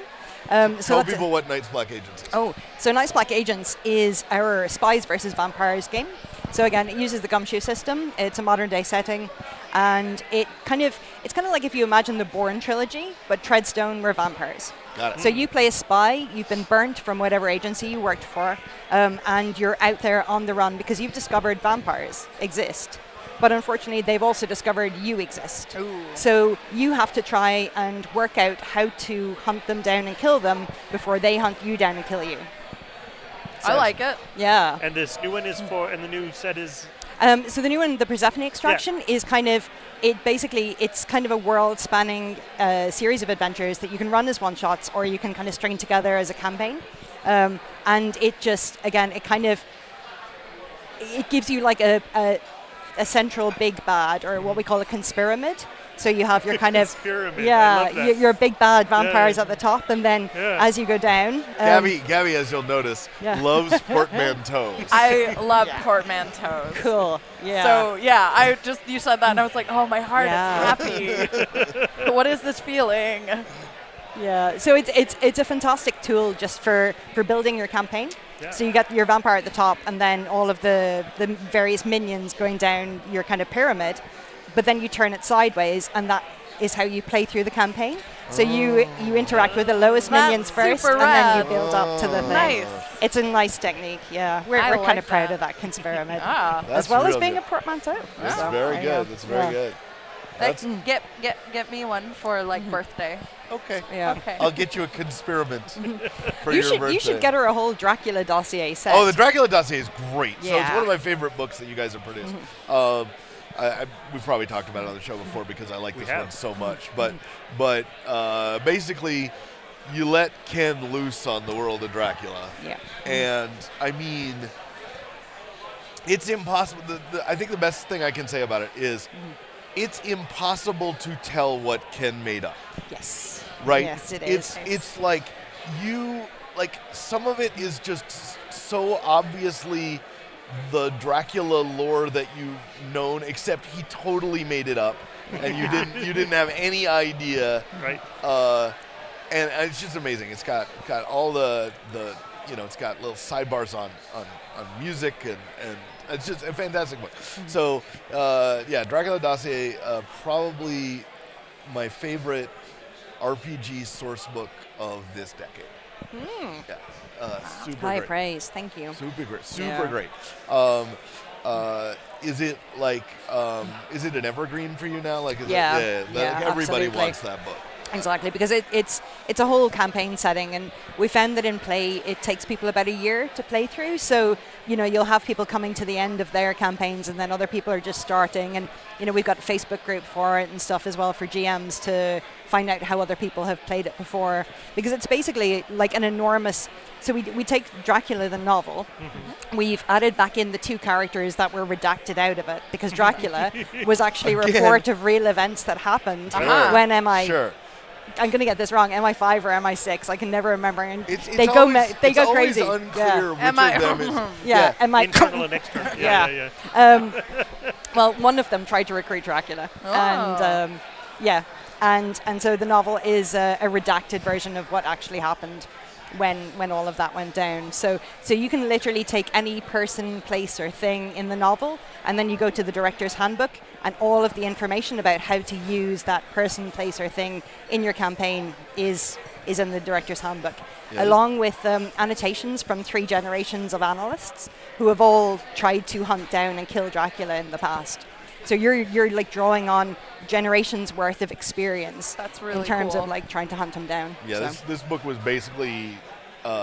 I know Ken didn't write it this way, but it should have just said for Mike Selinker in the dedication. In the dedication. You're 'cause- welcome, Mike. Yeah, no, I mean, I've, as I said, I've waxed poetical on this show about it before, but yeah, no, that's super great. What's the future? What's coming out down the road? So the future is yellow for us. King in? King in, Okay. indeed. For you true detective fans. Yeah. So the Yellow King RPG is it takes Robert Chambers' famous King in Yellow stories and it turns it into a parallel universe campaign. So you start off playing in the classic Belle Epoque Paris from the novels, or from the stories rather.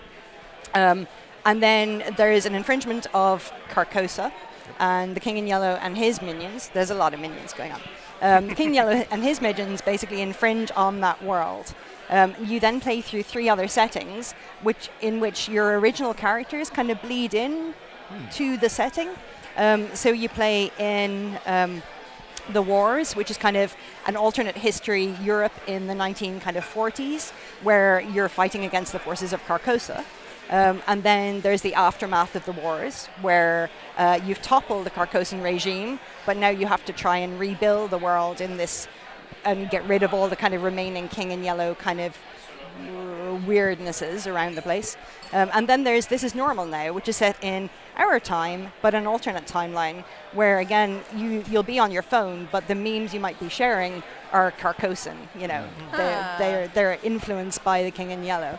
So there's a kind of a bleed over between the modern world and this kind of weird Carcosan Love it. King in Yellow setting. Is it weird that this has now all become kind of mainstream? Isn't it like the Cthulhu mythos was kind of a thing that we shared amongst our, little geeky selves, right? And like no one would really understand it. Now it's like in HBO series and in movies and all that stuff. Like now it's just like, yeah, everybody knows what that is. What are you talking about? Right. Yeah. It's very strange. Superhero films are Yeah. like dropping the like Lovecraft references and Yeah, you're like, yeah. what? Right. Like, yeah. So yeah, you're mainstream now. Yeah, totally. Well, we were mainstream before it was cool. Yeah. Oh yeah. You're hipster mainstream. That's a hipster- very rare thing to be. Hipster Cthulhu mainstreamers, yeah. Hipster Thulu. Hipstulu. I love it. I love it. Well, Kat, you always bring a bit of class to this show. It sorely needs it. Yes. And so we very much thank you. Do you know your booth number? It's 931. See, she knows her booth Yeah, number. see? That's like beats that Prepared. John nephew by a lot. Oh gosh, yeah. Well, I mean that's a low bar right there, isn't it? And I don't just mean in height terms.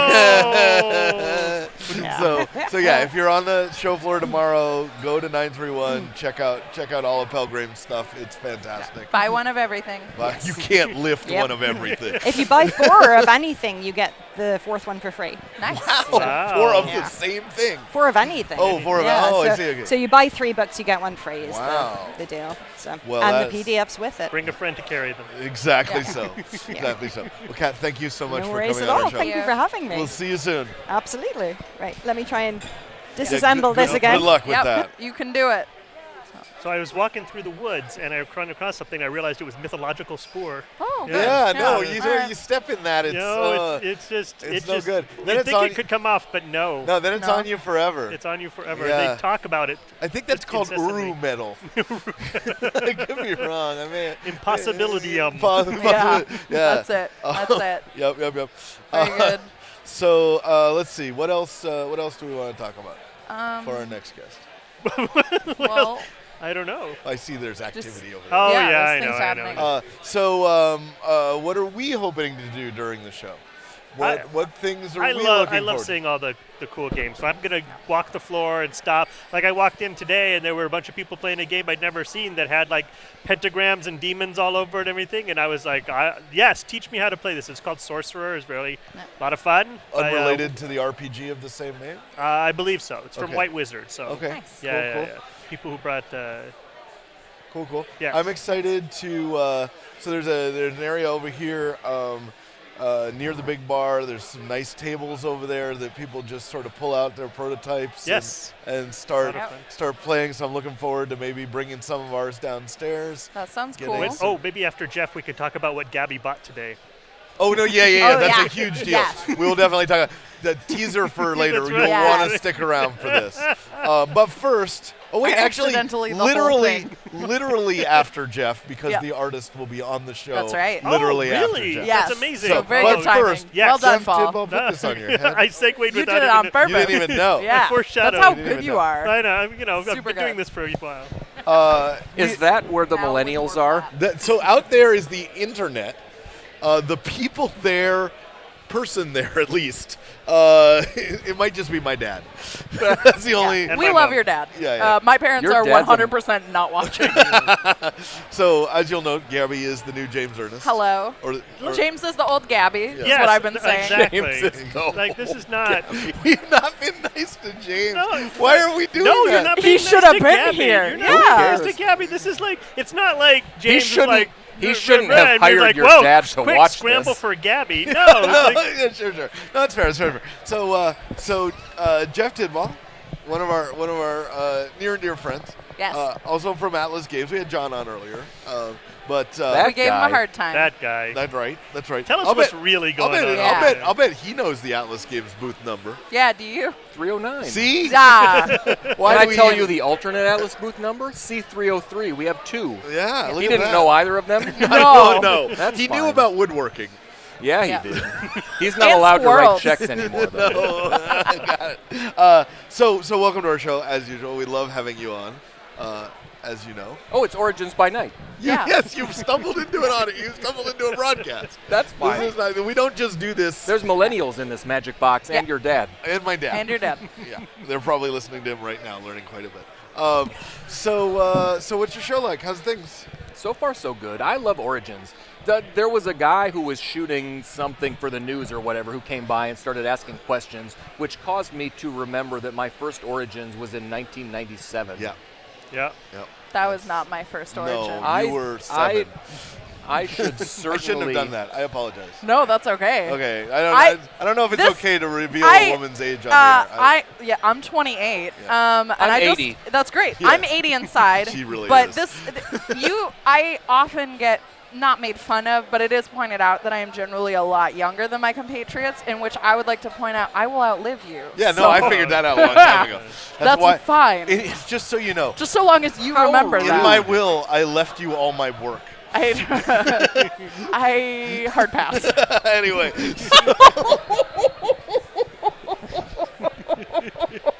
Is there a mic not attached to me that we can drop? no, it's pretty much how it is. all This the time. one. You just All right. Just push him over. I should ask you. Are we done? So no. the You're end. stuck here. Okay. You're stuck. Okay. Well, you wear 2 hats at this show. Right. At least 2 hats, but 2 Yeah. hats. So At the same time. we've talked with Very good. John about some of the things coming out from Atlas. Did he remember to talk about Magical Kitties Save the World? I was just No, about to he say, did not. but he did not mention Magical Kitty Save the World. Universe? Universe. Universe. They saved the universe. They saved the That universe. sounds like a thing I really want to know about. We are so on a say all dogs the and cats words. theme tonight. Yeah. Yeah, We yeah. really like it. So please tell us about that. So this is a role-playing game. We are going to publish the second edition of this game. It exists now. You can buy it at this instant, and now you can hear about it. Hold on, I'm fixing it. Now with sound. There you go. Good. So the first edition of this you could go buy now in a PDF format on the drive-through RPGs and so on. But we're going to do a second edition of this that will have more bits and tokens and kitty treats and other books inside a box and whatever. So it's really cool. I was surprised at how much I enjoyed this game as a jaded old person when I played it. But it's really, and especially as a dog person, how much I enjoyed Magical Kitties Save the Universe. So it is like Scooby-Doo meets you are a kitty, you have a human, you have a kitty sort of society, or humans must not know that you are saving the universe. So you kind of conceal from them all the things that you are doing to prevent the Yetis and aliens So it's and like ape a men. non-fiction genre kind of That's game. exactly so. Okay. Exactly so. Cool, This cool. is a History Channel documentary. Right, yeah. Sure. Kitties. So the format sort of the campaigns is that they revolve around a hometown with a capital H, which is where, that is at central alien invasion or whatever it is that is threatening the universe that your kitties will save. So your kitties have superpowers, they have force fields or whatever. They have a human that they are bonded to. They have a secret place in their house that only they can get to. And so the different kitties who are being played by all the PCs are doing these wonderful things and saving the universe in a genre that feels very, very immediately familiar, almost by accident, because you don't, like if I sat you down to write the conventions, you might have a hard time writing down what the conventions of this genre are. But once confronted with them, you know that they are absolutely correct. Okay. Got it. See also Scooby-Doo. Exactly. Yeah. Yep. I totally get it. What do you do during this game? Like, is it an RPG? It's an RPG. So yep. are you talking to other cats? Are you capable of talking to anything else? Yeah, so there are specific rules that I do not remember off the top of their head about which other animals can understand you and which other humans can't. Like, there's a rule about which supernatural humans can understand you. So, like, you can talk to witches, but you must not talk to adults. And children you can understand. I'm getting these rules wrong, but there are specific rules that absolutely fit the genre. And so if we formed a committee right now to write the rules by which magical kitties communicate with all the other kinds of humans, we would absolutely agree which one was correct. Exactly. And it is my shortcoming Believe that me, I do not remember we just do not now what they judge all you. are. So if we were playing, we would be a group of cats who are saving Right. the world, right? And we would each have a human, and we would each have a special place in our house that the humans can't go, that is our area. Sure. And so we would be all working in the together same to house. save the universe. Not necessarily. Oh, okay. We might be the cats of different siblings, or we might be the cats of different kids who all live on the same block, or who are all in the same 5th grade class, or whatever. Excellent. That sounds like a blast. Is this game, the physical version out? Not out. There is not a physical version that exists. We will kickstart this in July. And then we'll deliver it whenever our RPG developers' schedule says that will happen. Correct. that is exactly the schedule on which you will deliver it, and no other schedule will be relevant. So we've done pretty good so far, delivering our Kickstarters on time. Sure. People who back this, I think, can have a reasonable expectation that will show up more or less when we say it will. Sure. So that's good. I'm really excited about. I think that this is an extremely good intro RPG. Yeah. Because of how strong the sort of genre conventions are and how easy the game systems are. We came to this particular RPG to do a second edition of it because Michelle Nephew, who's one of the co-owners of Atlas Games, was looking for a game to play with her kids who are pretty young. And so she personally, for her own family's use, surveyed all of the RPGs that are aimed at very young elementary school kids and settled on this one as the one that was the best mix of not too much mechanics, has the right genre that will be interesting to them, has the story conventions that are sensible. And so this is, from her extremely deep knowledge of that RPG genre for her own family, this is the one that she picked out to play with her own kids. and so then reached out to the designer to say, hey, we also publish all these RPGs. Would you like to do a new edition of this with us? Excellent. That's cool. Well, Michelle once said to me that for me to buy a game, for her to buy a game, she would want to have to demo it for the rest of her life. Right. It's one of those, statements that, Yeah. you know somebody's passionate about something, right? And so if she feels that way about an RPG, it's going to be that good. Yeah. So I can't wait to see it. Can't wait to see it. What can people see? Can they see page proofs or? So not page proofs yet, but people here who are at Origins can find our RPG developer, Justin Alexander. He is running 20-minute demos of this game at Got it. Origins. So when he is not running some other game, you can find him at our C303 booth in Main Gaming Hall C and find him and tell him they would like to play it, and he will run a 20-minute demo of I it. sense All right, Gabby we have has something a plan. to do tomorrow. Yes, I'm going there too. Yes, Yeah, yes, all right. yes. All right, cool. My kids will So love one of the this. times you can for sure find him, because I'm running the Unknown Armies game that he was otherwise going to run, from noon to 4 on Saturday, he will be in that booth because I'm running the Unknown Armies game. Got it. And for So you all can of find him those of there. you at Origins, that was not noon to 4 because that's when we will be there. Right. No, but noon to 4, seriously, go do it. Yeah, no, Because that I'm sounds going great. tomorrow. That sounds great. Let me switch to the other hat that you wear at this show. I have two heads, literally. You're an Eton. It's like a very Zaphod Yeah. sort of thing. Haven't you heard he comes in 6-packs? So I can do that for pretty much anything. You're also on the Gamma board, Right. and how are things going? I think they're going great. The convention seems to be going extremely well. I have not been asked to solve any problem That's or do good. anything. So the that fact either means there are no problems or no one has confidence in you. So, right, yes. right. Either way, you're a winner. Either way, yeah, you take that. You take that either way. But super well. The Gamma Trade Show went super well. So one of the things that I'm really excited about, the board elections for the year at the annual membership meeting are on Saturday whatever night. night my calendar. Saturday night Saturday night is at when they 7 are o'clock. on.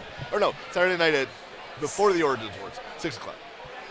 Whenever they are. Yeah. Evening. There are a ton of people who have expressed an interest in running for at-large seats on the board. Excellent. And for the most part, they are not contrarian cranks who want to. Well, so like No, you could, you and could I run know- for yes, the board because yes. you are super Right. duper angry about That's what is going exactly on, right. and you would like to undo all the things. That's and correct. that is fine. That That would is- be their right, and that would be a great way to fix the board. If you were very, very angry about what was happening on the board and you wanted to run for a seat to make it a different way, that would be good for Gamma. But I get the sense that a lot of the people who have declared that they're interested in running for those at-large seats are because they see things that they really like that are happening in Gamma, and they would like to be a part of them, and they would like to push them farther. Excellent. So they would like to see the Gamma Trade Show continue to grow, and when the contract is up in Reno, they would like to see it move to a place that is even greater and include more and more people, because that show is capped out. We can't fit any more people inside that venue. And they would like to see Origins continue to grow, and they would like to see Gamma offer health care to the PMM's employees who are inside of it, and they would like to see it offer that to the stores and retirement plans and all that stuff. So I feel like, I don't have any evidence for this, I guess, so maybe there will be much yelling and I will be clubbed to death at the membership meeting, but I get the sense that people are very excited about where Gamma is going, and they would like to get involved, not that they are extremely angry about where Gamma is going, and they would like to make the current velocity stop. Yeah. Well, I don't think you can rule out yelling at a Gamma meeting. I think that seems an unlikely scenario, but I do think you can say that there are a whole lot of people who are excited about the direction Gamma has turned in the last year or two. Not in large measure because of your work. Thank you. And the people who are in your sort of little block. But so what I would say is that I would be delighted if someone showed up. So I'm going to run for the secretary position. Brian Dalrymple has been doing that for somewhere between 15 and 25 years, and he is deservedly stepping down from that to do some other business things that his other partners are like, Brian. So I am happy to do that. But so say someone else shows up to run for that position, and a majority of PMMs would like him to do that. That's great. I would be delighted to spend those 500 hours next year doing something else in that event. Yeah. I am happy to contribute them to what Gamma is doing because I believe in what Gamma Sure, is doing, and I sure. believe that we can continue to make Gamma better. But like that is not an ego trip for me. No. And so if you're going to come, step Oh yeah, up. yeah. No, as you know from my history, I love being involved in internal politics.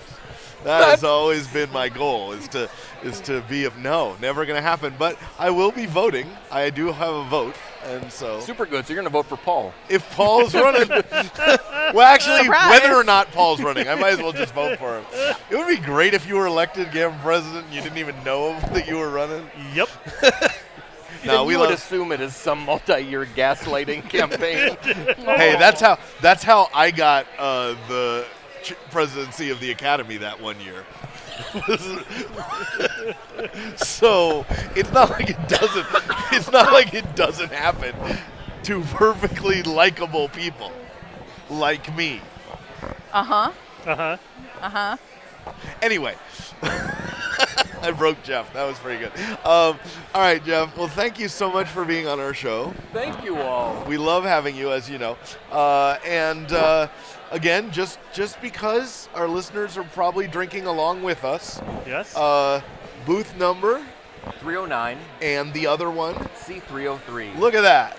309C303. That sounds good. 12 to Oh, 4 so is you when you can- can learn about cats on Saturday. You can also find us, if you've never played Once Upon a Time, which is our fairy tale storytelling card game, we have a table in the family and community room where between 10 to 6 you can go learn. So like if you're bringing kids or your family to Origins, that's a great place to go. We've got tables in there, like you can come bring your lunches and eat them in there. There's 10 different companies that have kid-friendly games in there. Excellent. So we are one of 10, and I'm talking on past my time or whatever. No, it's fine. No, that's fine. I will definitely say Once Upon a Time is one of the greatest games of all time. And so if you haven't ever played it, you should absolutely do it. All right, sir. Thank you, my very friend. much. Cheers. Good to see Bye. you. We'll have breakfast sometime soon. Bye, millennials.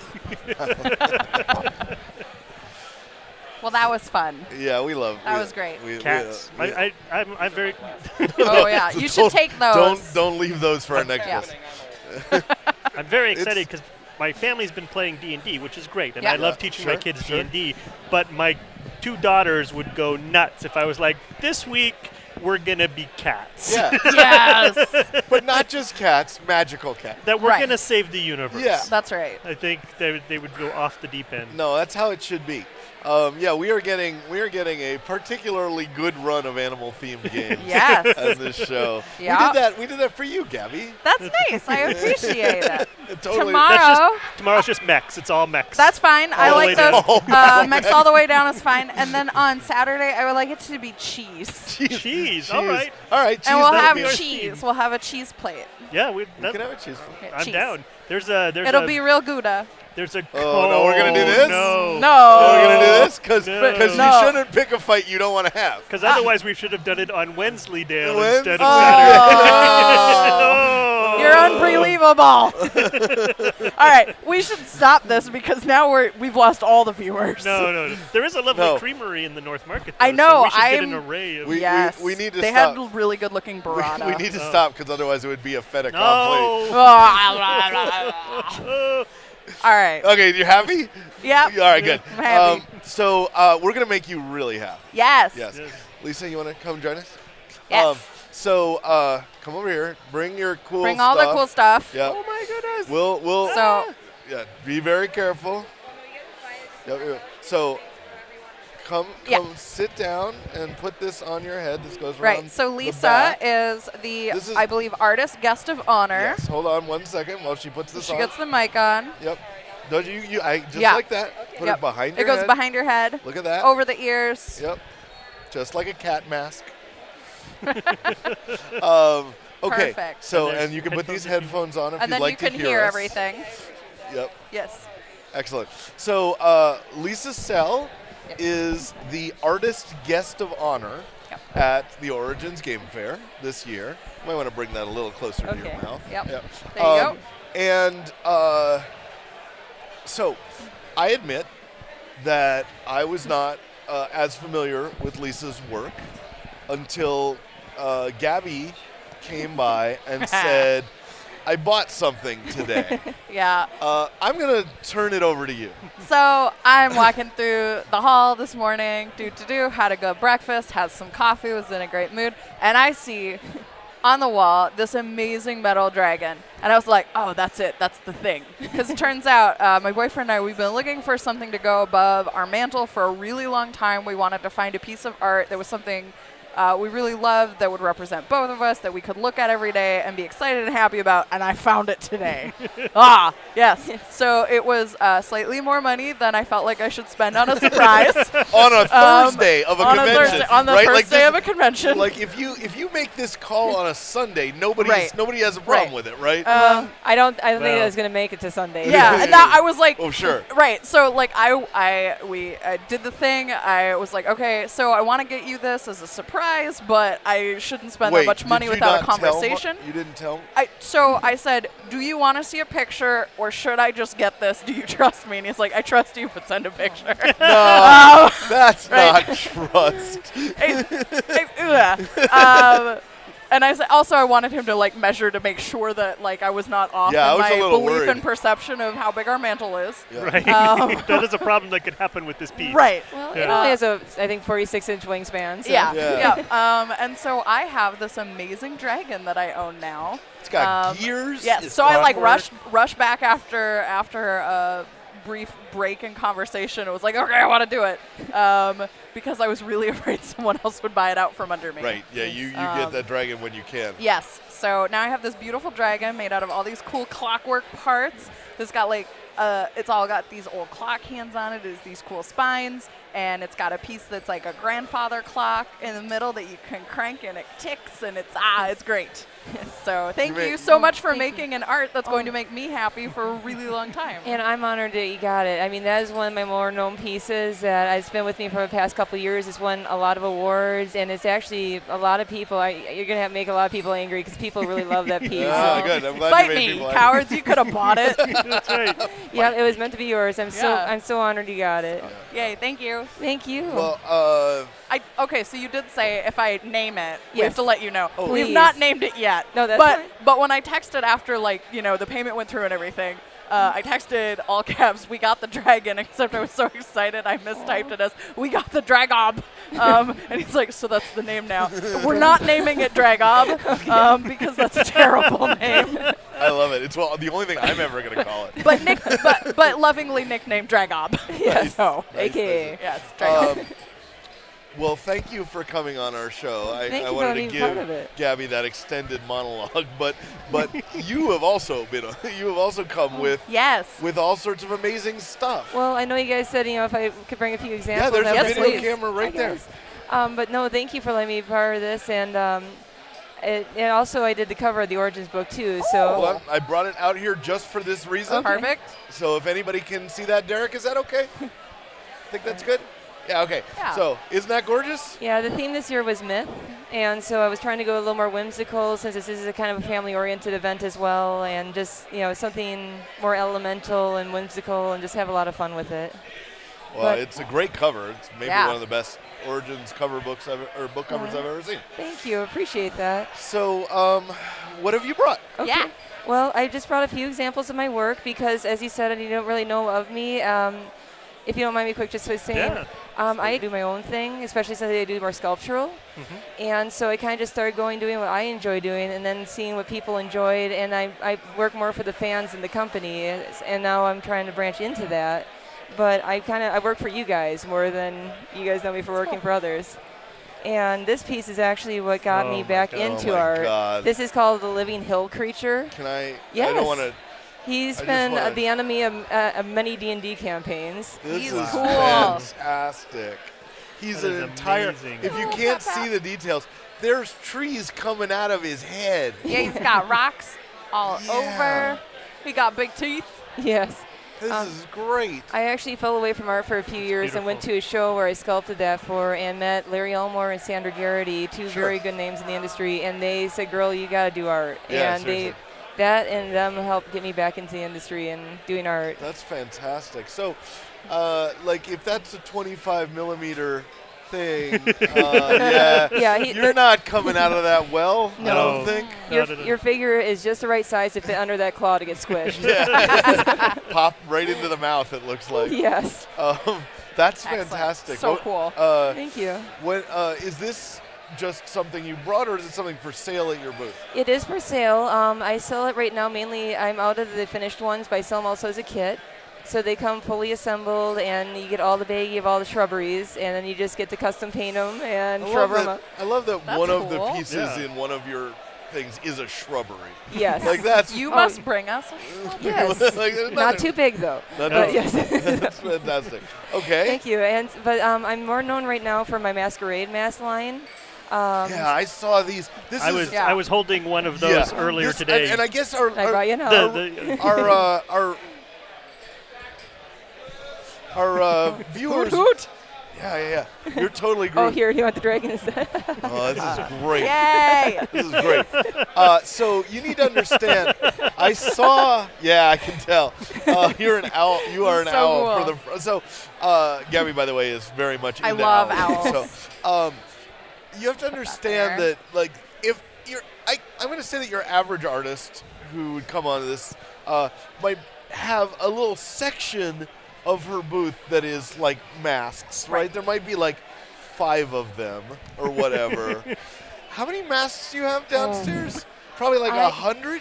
Well, I'm up over 25 designs now, including some that Yeah. work with glasses. But it's more, and there's also color variations of each. So some Right. can have like 4 or 5, 6 variations. Yeah. So yeah, there's a lot of masks on the Oh table. my gosh. But that's kind of why Like mine's. if you're running an incredibly expensive LARP, yes. this would be the place to is go. it. Oh. Like Well- if you're charging $100 a ticket. Well, and that's the nice thing about these too, because the gaming community is not just like, I have to go to Masquerade. I mean, LARPers use these a lot. They can take a good walloping because they're actually made of resin compared Oh, to like nice. leather. Right. And people use it for all D&D campaigns. I have a lot of dragon themes. I love dragons, as you know. Yeah. And so like a lot of Dragonborns use them in campaigns and all different stuff. So there's a lot of connection to the gaming realm with these. And I mean, like, are there like, do you like outfit entire events with these things, or do people usually just buy one, or what? It's really across the board. There's some people that just collect masks. There's some people that might be going to a wedding. Like I've had several weddings that say we have a masquerade theme. Can you do our wedding party? Yeah. That's cool. I mean, and there's some conventions I go to that they say, hey, we're going to have some masquerade theme thing. And so, just give me a heads up that, come to our con. But it's all over the board why people buy them. And some people don't even wear them. They just display them in their house because it's functional art. You don't have to wear them. Bank robberies. Yeah. Well, I actually tell people, some people go, hey, where would I wear this? I said, go to the grocery store, go to church. I'll watch for you on the news. And that leads to more publicity. Right. Exactly. There's no bad publicity. Best dressed bank robber. Oh, yeah. That's right. That's A correct. dapper crew. Yes. Hey, so it's not going to be me. I'm not going to be Don't do it. I like it that you felt that we were looking at you, like. Nope, you're not Yeah, gonna. Not gonna be if you me. see an owl with blue hair on the news, it's not. I know it's not her. Debbie. No.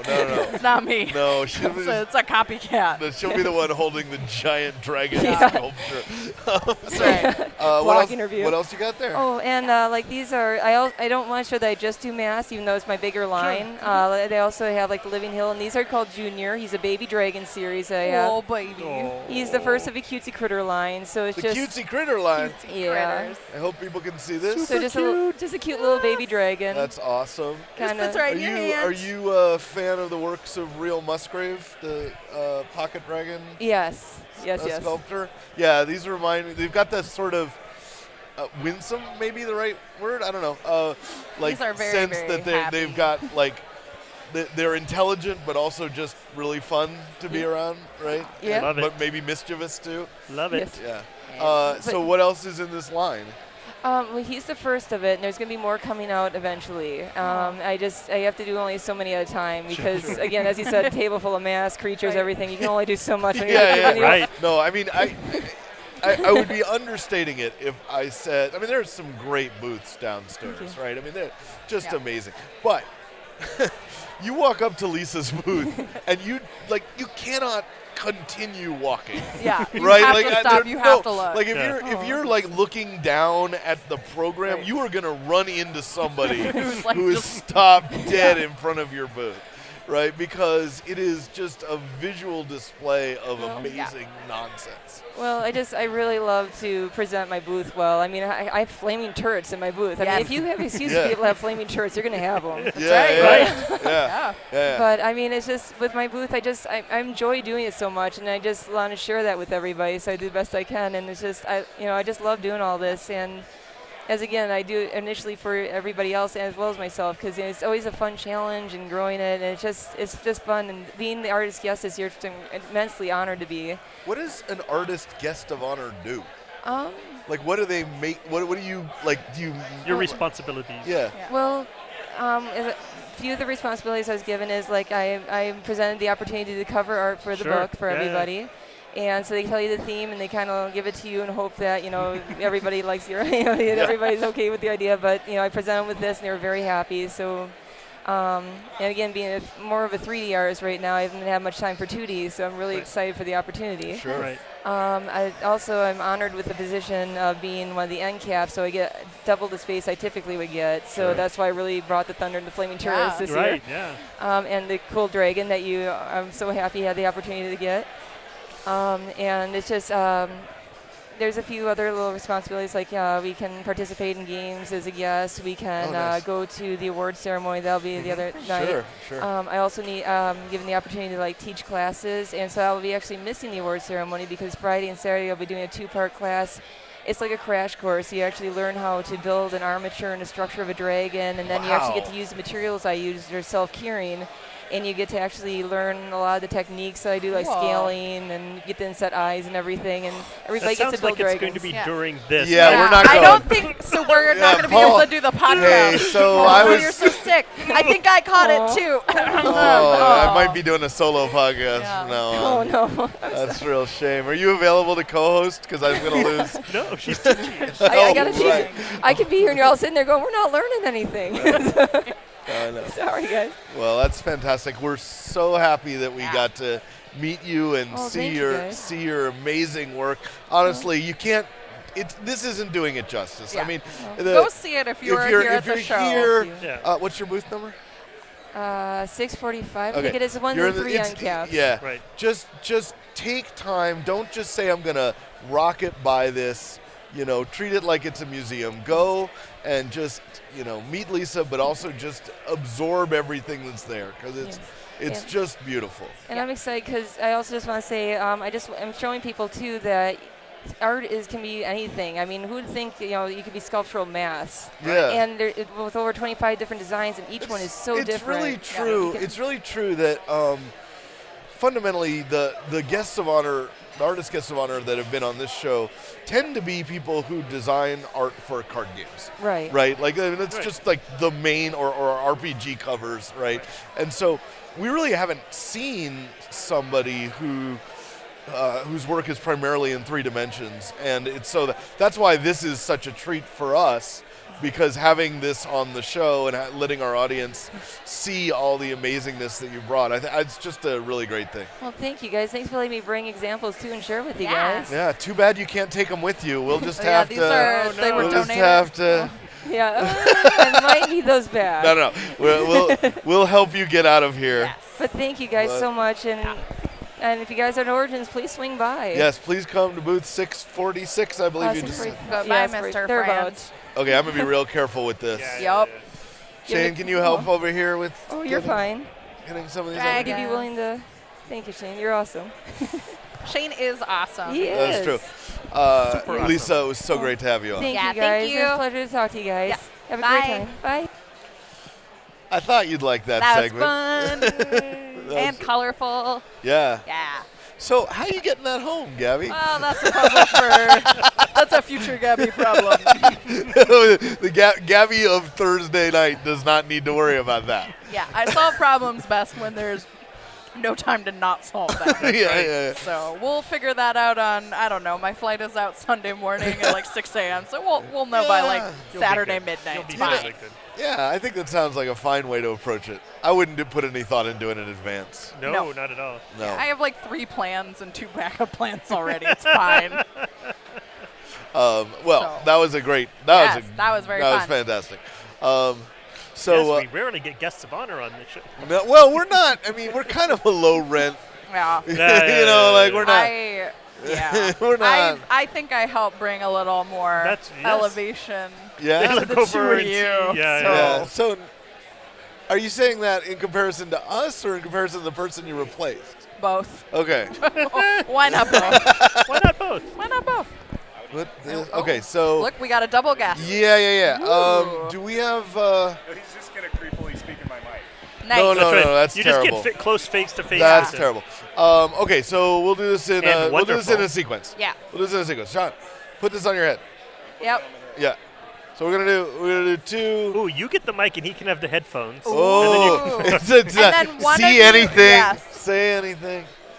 Okay, Perfect. we'll figure this It out. all ties Hear you. together. We'll figure this It all out. comes back around. We're gonna have both these guys on, even though they work together. Okay, so let's talk to Sean first. Sean Brown, thank you for joining us. Thanks for from having Mr. B Games. How are you, sir? It's always a pleasure to see you. Fantastic. Sean and I have worked together in the past, as many people know. What do you have downstairs that you'd like to tell our listeners about?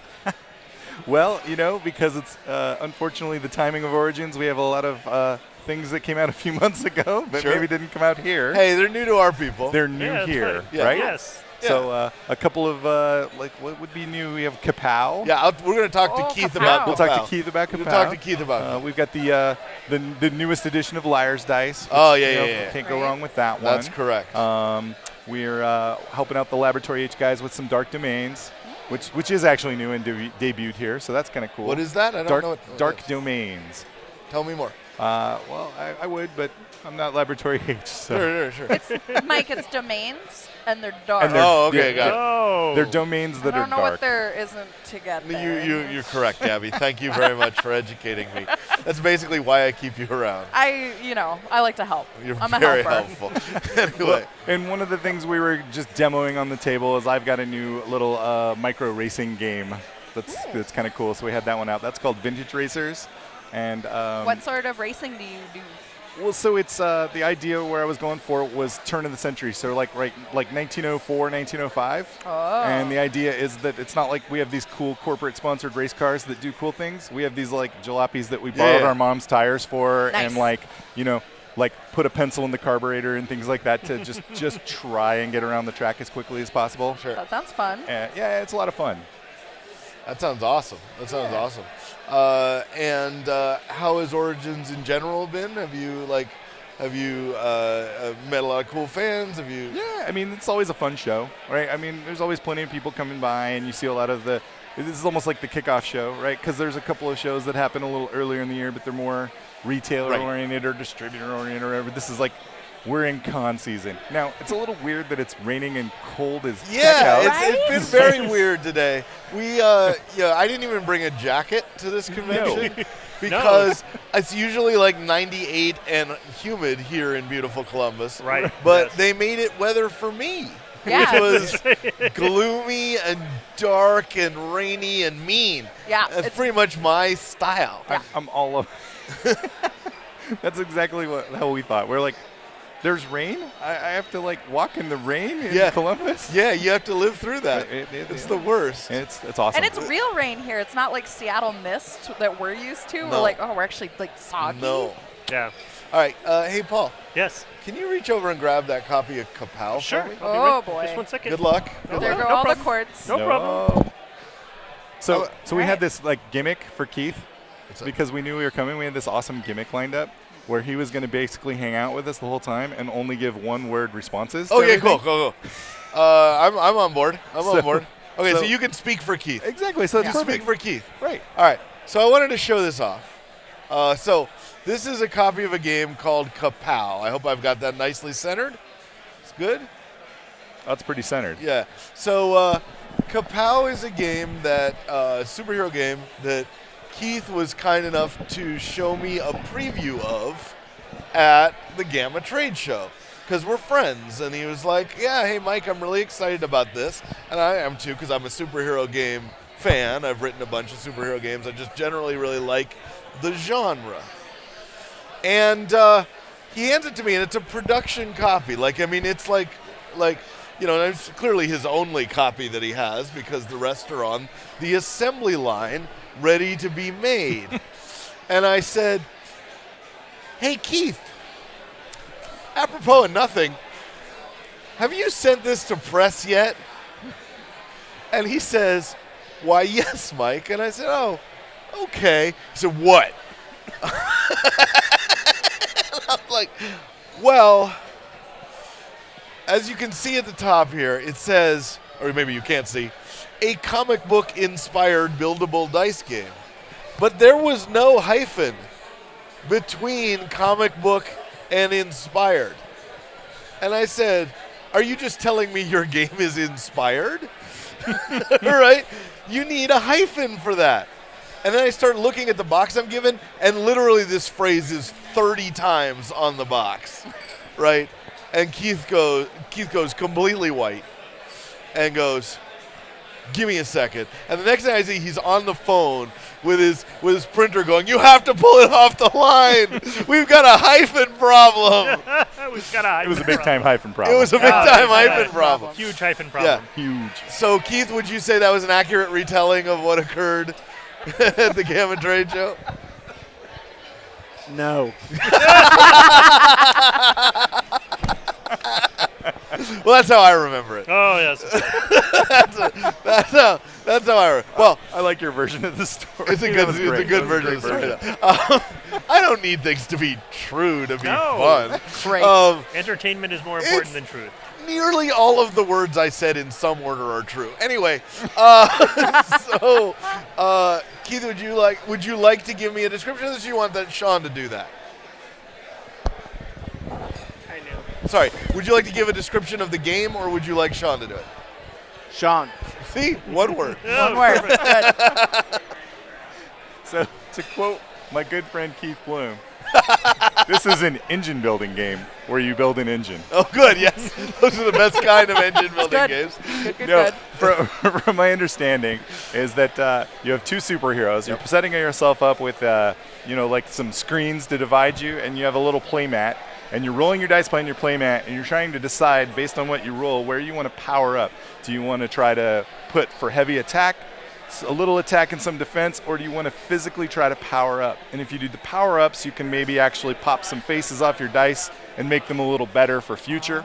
But at the same time, if you don't put a little defense up and your opponent goes like all in, then they do a bunch of damage. And so it's like reveal the screens, punch each other, see what happens, and you got a little life track, and the first one to knock the other guy out wins. The dice are super fun in this game. Super fun. Yeah, the dice themselves are like, they're not just like, oh, I've got a 2. They're like, oh, I got a fist in my face. they're like, a flying foot kick and other stuff like that. Absolutely. It's fantastic. So yeah, Kapow is pretty fun. Is this real? That's for the reals. It came out in April. Okay, cool.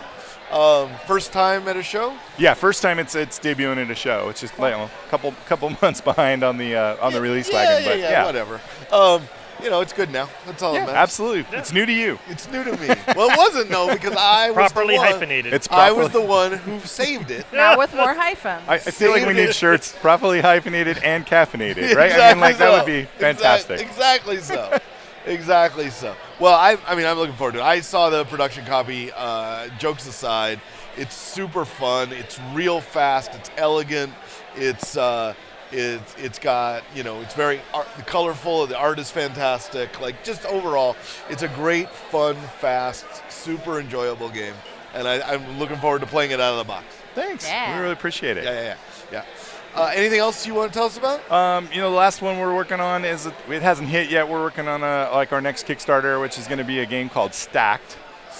And it's a take on, think Jenga if you were using Tetris pieces. Cool. Well, I think you just got Gabby's attention. Yeah. What does that mean? Give us Tetrominoes, we're happy. Yeah, are they're like four piece? Yeah, so they've got, like the typical L shapes and the Yeah. T's and Yeah, all yeah, those, yeah, right? yeah, yeah. And so you start out with a deck of cards and you deal out a hand and it plays like a trick-taking game. And the cards have the symbols and you're trying to be high card, to win the trick. Yeah. And if you win the trick, you get to take the shape that you won with and give it to someone who has to then put it on the tower, not trying to knock it down. And all the people who lost also have to put their own pieces on. I want that. That Pretty sounds awesome Is cool. it playable yet? Or you Oh, yeah, absolutely. I got it by the booth. You should come by and play it tomorrow. What? Yes. Do you know the booth number? 538. Booth 538. We're going to play some stacked. Yeah, we got cats. Yep. We got stacks. Yep. Cats and Stacks and stacks. Cats and stacks. Stacks on cats. Stacks on stacks on cats. Stacks on cats on stacks. Yep. Yeah. Yeah. It's turtles all the way down here. That's all fine. right. That's pretty much how it is. That Great. sounds awesome. That Yeah. game sounds like it's made kind of for us. So Yeah, well. we'll come down. Awesome. That'd be great. We'd love to have you. All right. Well, thank you, gentlemen, for Thank you, coming thank you. on our show. Keith, it's been great talking with you. Yeah. Yes. You've got 3 Yes. words in. 3 words. 4. No. He just gave you a yes. Oh, you gave me 2 yeses. So, Double yes. all right. Thank you, gentlemen. We'll Awesome. talk to you soon. Bye. Stacks and stacks and Stacks, Stacks on stacks cats on stacks on cats. stacks Cats on cats on cats. We should make a game called Turtles All the Way Down. That's a We should. stacking game. But the problem is, what would Yes. happen when we ran out of turtles? The turtles. Then all you're it's the all way Yordle down. and you're the winner. That's right, Yordle's the the Yordle- winner? The Yordle's at the Yeah. bottom of The the all the way Yordle's down. not the winner of Yordle the Turtle. It depends on your perspective. Have you read the story? No. Yordle doesn't come out great. Okay, Spoiler. maybe it's not Yordle, but definitely Gertrude McFuzz is the winner. Gertrude McFuzz was which character? That's the bird with all the tail feathers Oh, yeah, and yeah. learns. You don't need all the tail feathers. It's Oh. okay. Oh, I see. But Gertrude McFuzz, pretty great. I'm a Bartholomew Cubbins kind of. Yeah, 500 hats. That's Yeah. your thing. That's Yeah, pretty yeah. good. Yeah. That's pretty good. I like the Fox and Socks. That's Oh nice yeah, too. no, that's good. That's Yeah. good. That's elemental stuff, right? Right. You gotta. Yeah, I like that.